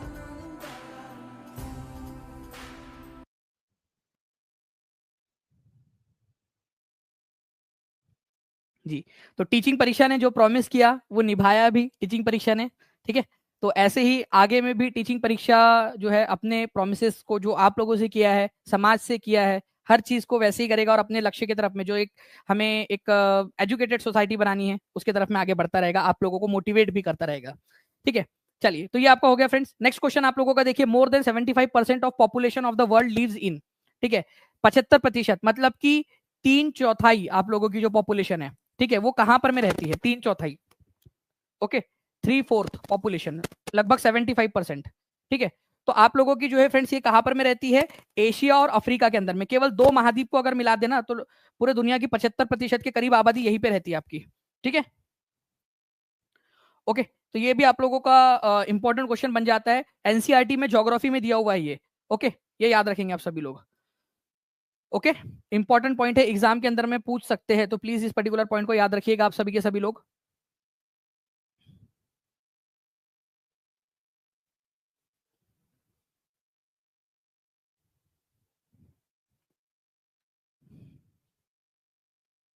ओके, तो 3/4 पॉपुलेशन,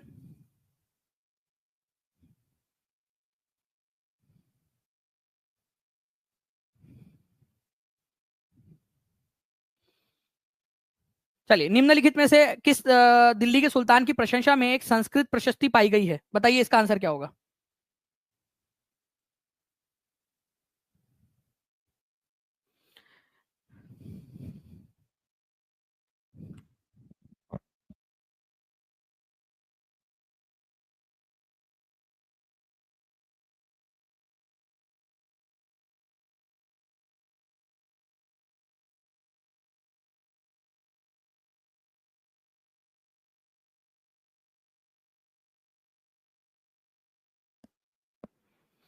निम्नलिखित में से किस दिल्ली के सुल्तान की प्रशंसा में एक संस्कृत प्रशस्ति पाई गई है?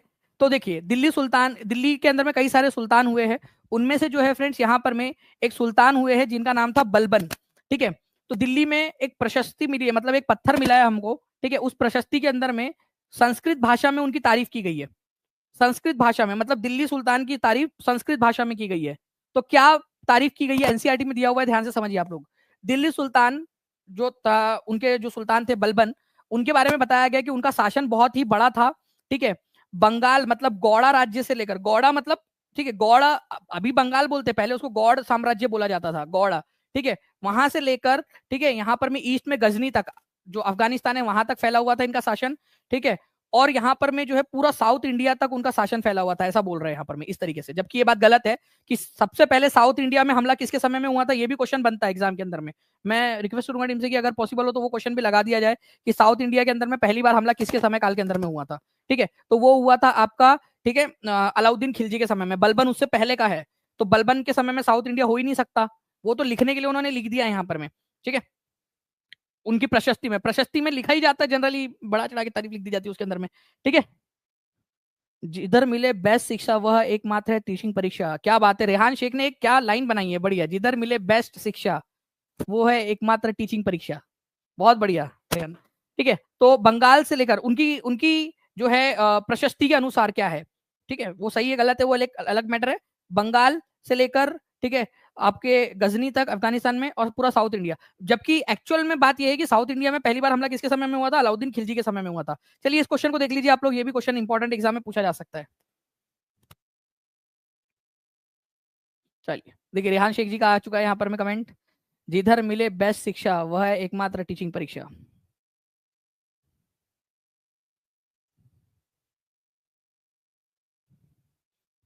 जी, इस क्वेश्चन का आंसर करेंगे सभी लोग जल्दी जल्दी से।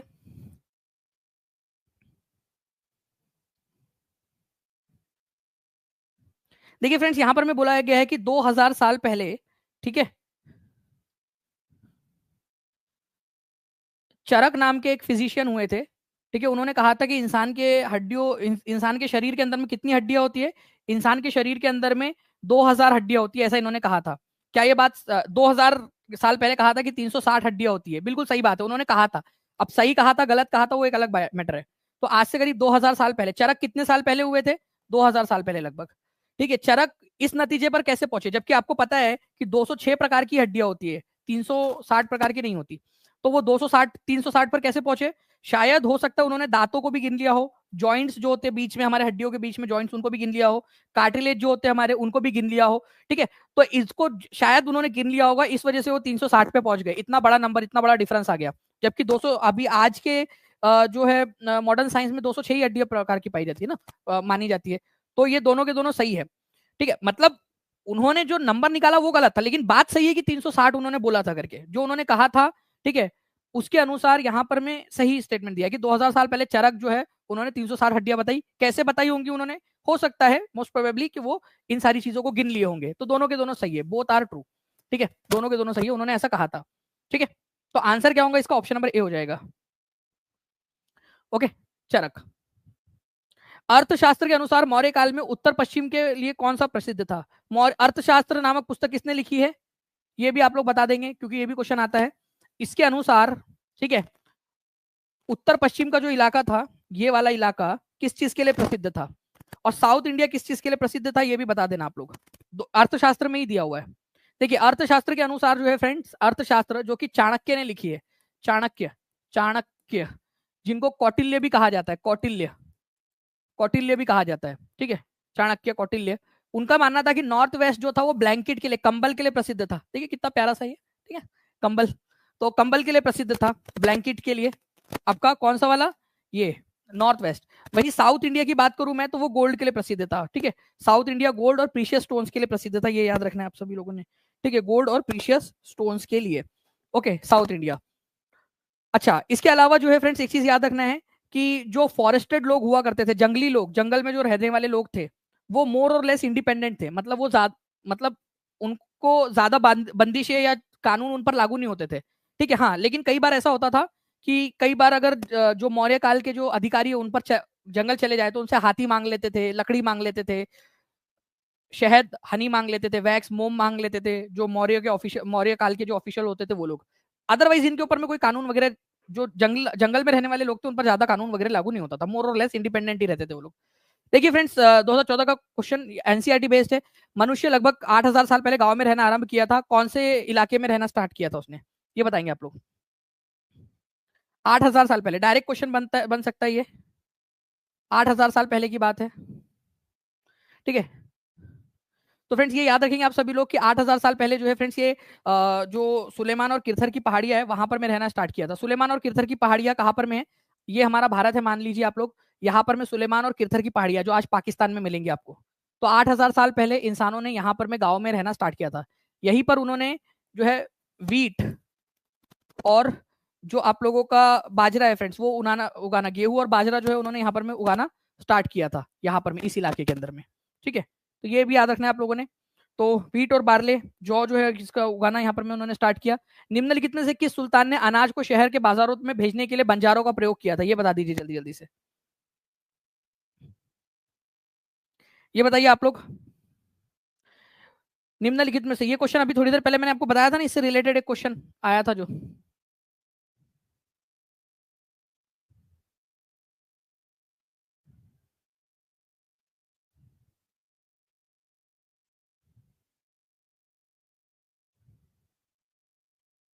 देखिए अगर मैं बात करूं फ्रेंड्स तो किसने किया था, अलाउद्दीन खिलजी ने किया था, ये याद रखना है आप सभी लोगों ने। आंसर इसका ऑप्शन नंबर 4 हो जाएगा।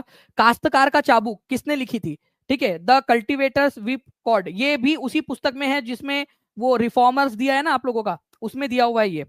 ठीक है, काश्तकार का चाबुक नामक पुस्तक किसने लिखी है, ये बता दीजिए आप लोग जल्दी से। काश्तकार का चाबुक, काश्तकार का चाबुक जो है फ्रेंड्स ये ज्योतिराव फुले ने लिखी है। एक और पुस्तक उन्होंने लिखी है वो भी बता दीजिए। तो श्वेतकरांचे असुड़ किसने लिखी है, ये क्वेश्चन बन सकता है आप लोगों का।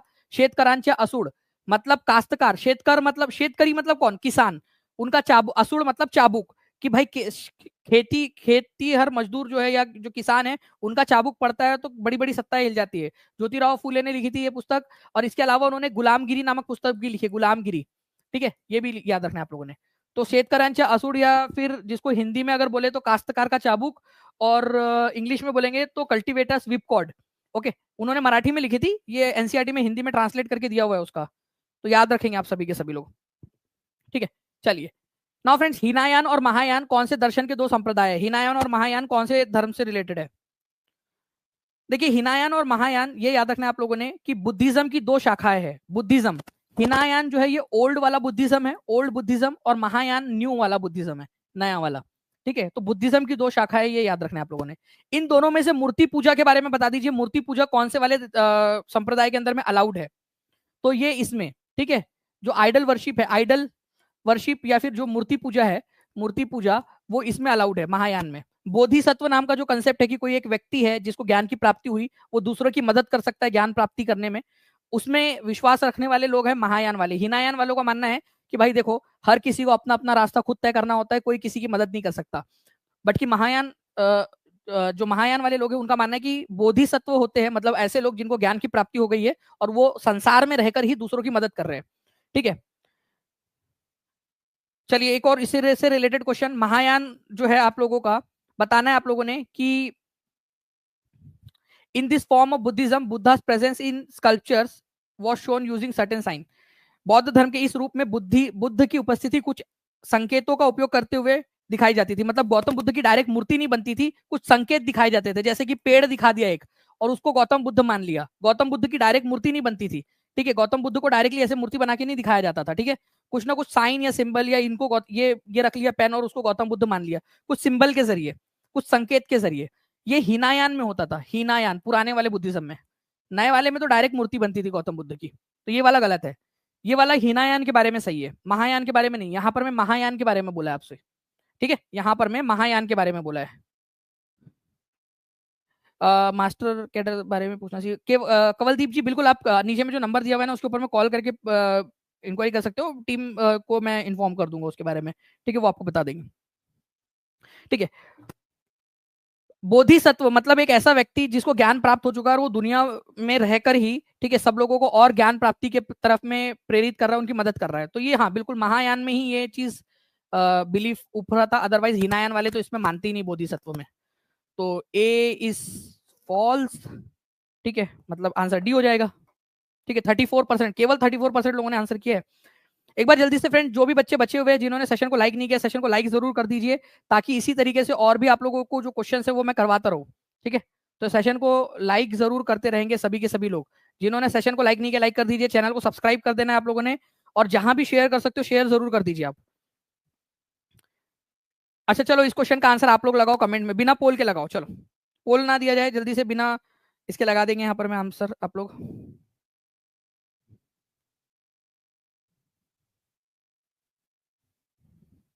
रीभा कुमारी, अच्छे से आप ये सेशंस देख लोगे तो आपके अच्छे नंबर आने लगेंगे फिर।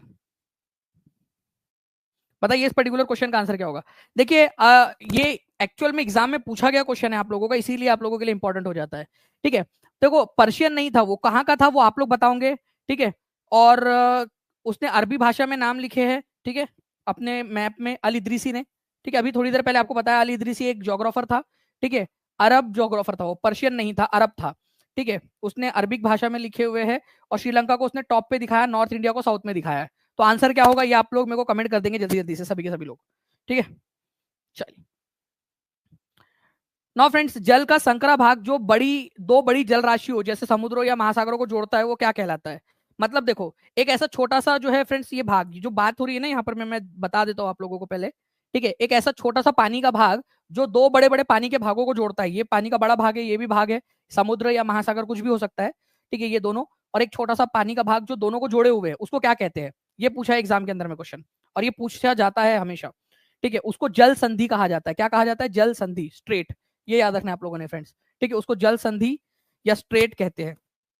ओके, तो यहां पर मैं आप लोग देख सकते हो, ये आप लोगों की है बेरिंग स्ट्रेट। बेरिंग स्ट्रेट किसको किसको जोड़ता है, ये क्वेश्चन आपका डायरेक्ट एग्जाम में बनेगा।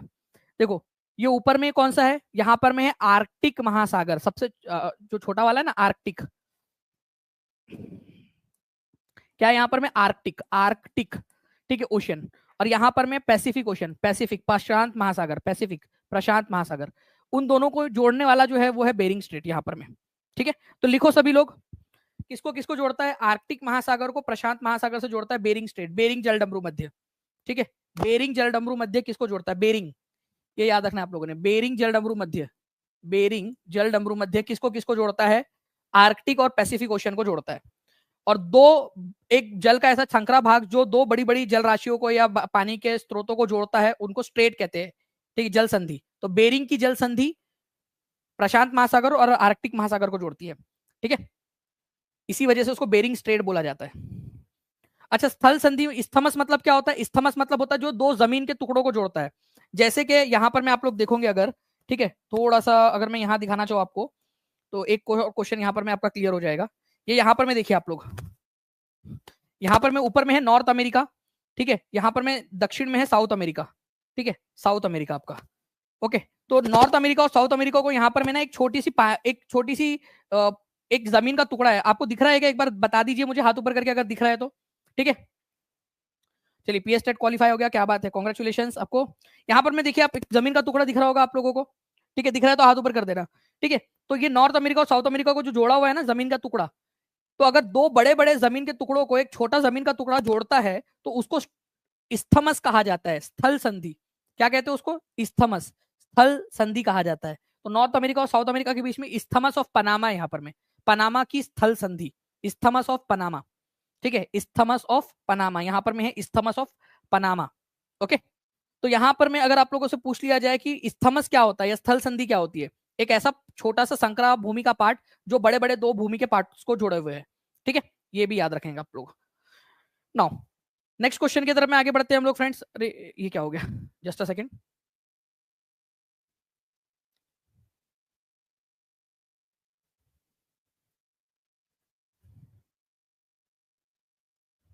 ये देखिए बेरिंग सी या बेरिंग स्ट्रेट किसको किसको जोड़ता है, जल्दी से आप लोग बताएंगे। ठीक है, देखिए यहां पर मैं मैप में दोनों दिए हुए, बेरिंग स्ट्रेट, बेरिंग जलडमरू मध्य किसको किसको जोड़ता है, ये आप लोगों को डायरेक्टली पूछा जा सकता है। ठीक है, बताओ जल्दी से। देखिए नेक्स्ट क्वेश्चन की तरफ में आगे बढ़ते हैं फ्रेंड्स। महायान बुद्धिज्म के बारे में फिर से एक क्वेश्चन है आप लोगों का, बताओ जल्दी। महायान बुद्धिज्म जो है आप लोगों का, ठीक है, बौद्ध धर्म की आरंभिक मान्यताओं से निम्नलिखित में से किन कारणों से भिन्न था।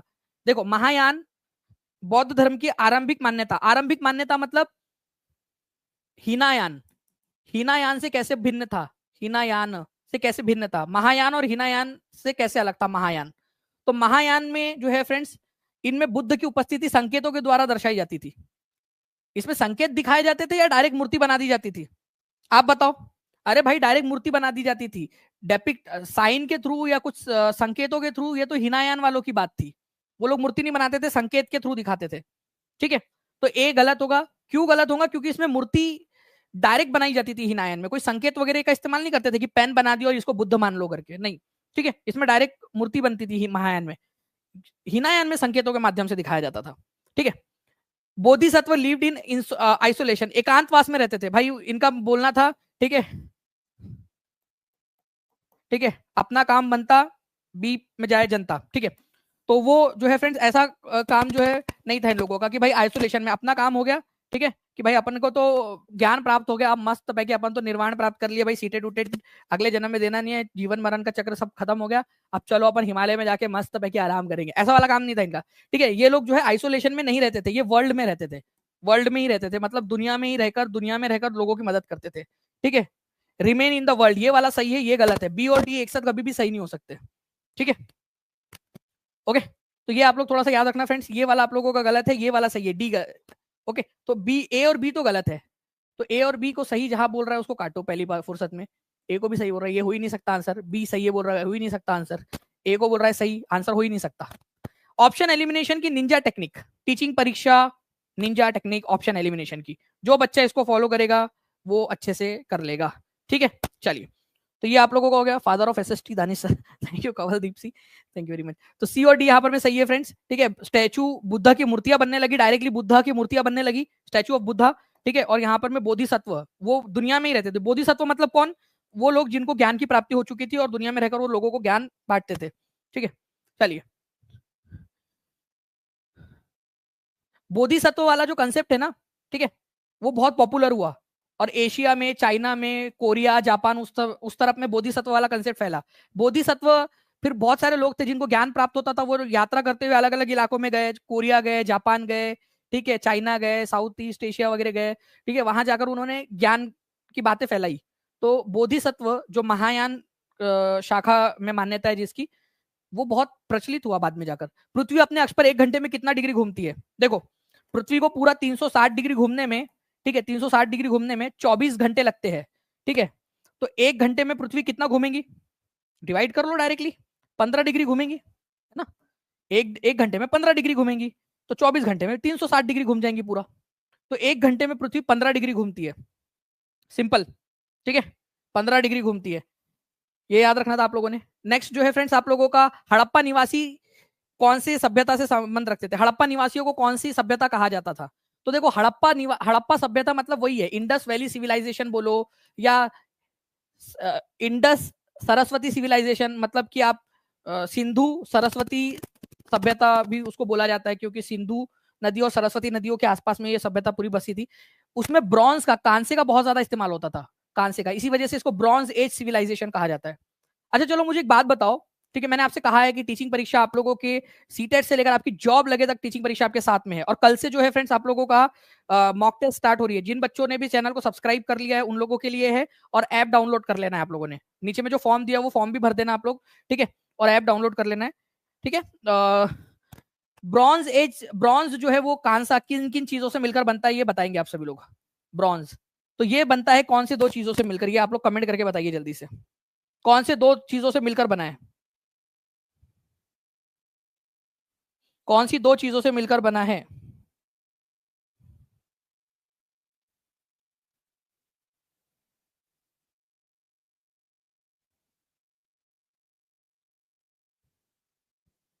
ठीक, चलिए आंसर जो है फ्रेंड्स आप लोगों के आ रहे हैं, जल्दी जल्दी से आप लोग कमेंट के अंदर में आंसर कर देंगे, ठीक है। तो ब्रॉन्ज जो है फ्रेंड्स आप लोगों का कांस्य युगीन सभ्यता इसको कहा जाता था, आप लोगों के आंसर्स कंटिन्यूअसली आ रहे हैं, ठीक है। नाउ फ्रेंड नेक्स्ट क्वेश्चन की तरफ में आगे बढ़ते हैं। सिपाही at Meerut revolution in which date, तो जो मेरठ के अंदर में जो आप लोगों की सिपाही जो आंदोलन था या 1857 का विद्रोह जो है स्टार्ट की डेट मानी जाती है, वो कब से मानी जाती है ये बता देंगे आप लोग। 1857 की शुरुआत कब से मानी जाती है। कॉपर और टीन लिख रहे हैं सभी लोग बच्चे, बहुत बढ़िया। कॉपर और जिंक से क्या बनता है ये भी बता देना, किसी किसी ने कॉपर और जिंक भी लिखा है, उससे एक अलग मिश्र धातु बन जाती है।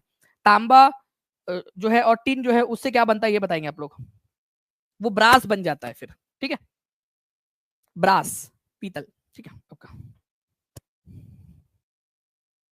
सर सीधे पीएस टेट में 50 क्वेश्चन मिले, क्या बात है, बहुत बढ़िया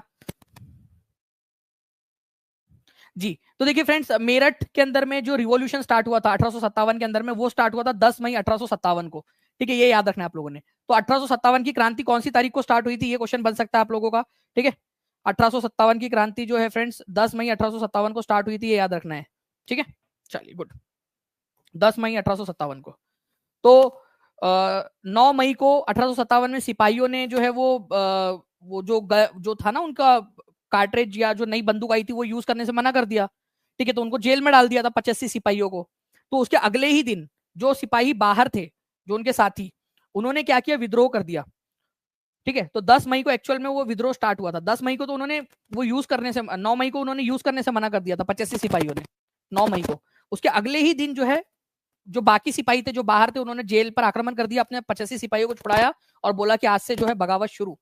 बाकी जो है फ्रेंड्स उससे कुछ दिन पहले ही मंगल पांडे जो थे उनको उन्होंने 29 मार्च 1857 को जो है अपने अधिकारियों पर गोली भी चला दी थी बैरकपुर के अंदर में। ठीक है, हु वर ग्राम भोजक। दो ग्राम भोजक किसको कहा जाता था, इसको इंपॉर्टेंट मार्क करो आप लोग। ग्राम भोजक 2499 लाइक्स हो चुके हैं फ्रेंड्स, 2499। जल्दी जल्दी से सेशन को लाइक भी करते रहेंगे आप सभी लोग। देखिए, हु वर ग्राम भोजक। ग्राम भोजक किसको बोलते थे, ये क्वेश्चन पूछा जा रहा है आप लोगों से। तो ग्राम भोजक जो है फ्रेंड्स मैं पूरा का पूरा बताता हूं आपको। नॉर्थ इंडिया के अंदर में किसको क्या बोला जाता था, ध्यान से समझिए आप लोग। नॉर्थ इंडिया में विलेज का जो मुखिया होता था, गांव का मुखिया, उसको ग्राम भोजक बोलते थे। जो इंडिपेंडेंट फार्मर होता था, जो स्वतंत्र कृषक होता था, जिसके पास में खेती की भूमि है, उनको क्या बोला जाता था, गृहपति, नॉर्थ इंडिया में। और ऐसे लोग जिनके पास में खेती की भूमि है ही नहीं, वो दूसरा के खेतों में काम कर रहे हैं, उनको क्या कहा जाता था, दास या कर्मकार कहा जाता था। दास या कर्मकार, जिनके पास में भूमि नहीं होती थी। मैं टीम से रिक्वेस्ट करूंगा कि प्लीज एक बार सॉफ्टवेयर लगाकर जल्दी से इसके ऊपर में बेस्ड हमारे पास में जोड़ियां मिलाने वाले क्वेश्चन भी है, बहुत सारे क्वेश्चन हमने जो बनाए हैं इसके ऊपर में, वो भी बच्चों को जल्दी से दे दिया जाए। ऐसे लोग जिनके ग्राम भोजक किसको बोलते थे, विलेज हेडमैन को बोलते थे नॉर्थ इंडिया में, गांव के प्रधान को। ठीक है, चलिए ये याद रख लेना आप लोगों ने। नेक्स्ट क्वेश्चन आपका, people who had no land for their own, मतलब जिनके पास में खुद की जमीन नहीं होती थी, दूसरों के खेत पर काम करते थे, उनको क्या बोला जाता था नॉर्थ इंडिया में, उनको दास कर्मकार कहा जाता था। दास या कर्मकार, दास कर्मकार कहा जाता था, ये याद रखना आप लोगों ने। जिनके पास खुद की जमीन नहीं है, दूसरे के खेत पर काम करते हैं, दास कर्मकार। ठीक है, तो देखिए आप लोग, दास कर्मकार ऐसे लोग जिनके पास में खुद की खेती की जमीन नहीं है। ठीक है, चलिए नाउ फ्रेंड्स, अब यहाँ पर मैं देखिए आप लोगों का एक क्वेश्चन है एग्जाम में आया हुआ। मगध जो है वो 200 सालों तक एक इंपॉर्टेंट महाजनपद बना रहा, कारण क्या था ये बताएंगे आप लोग।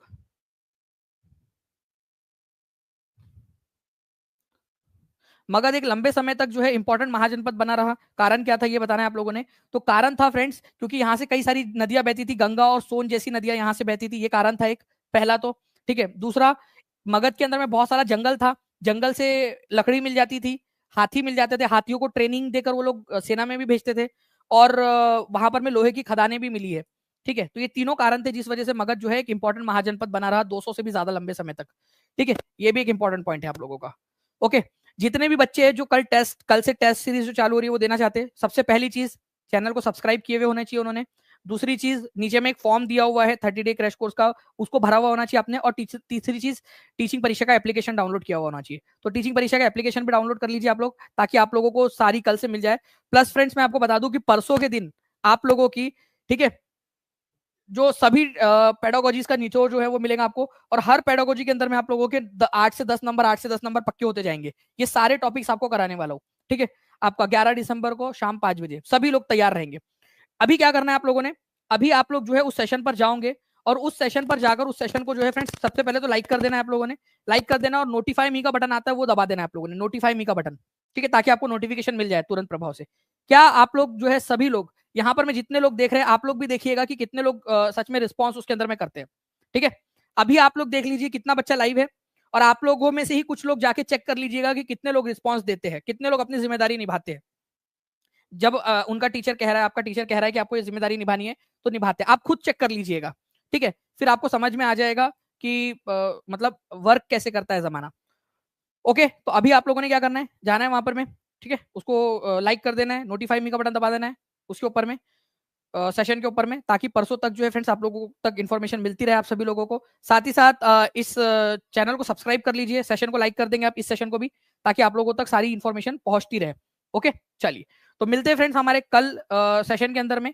तब तक के लिए थैंक यू वेरी मच। और रात में 10:30 बजे भी आप लोगों के लिए एक सेशन रहेगा, तो उसको भी जरूर देखिएगा आप लोग, आपको काफी सारी चीजें सीखने के लिए मिलेंगी। ओके, और टीचिंग परीक्षा एप्लीकेशन डाउनलोड कर लीजिए। Thank you very much, take care and bye, God bless you all. Thank you very much friends, bye, thank you.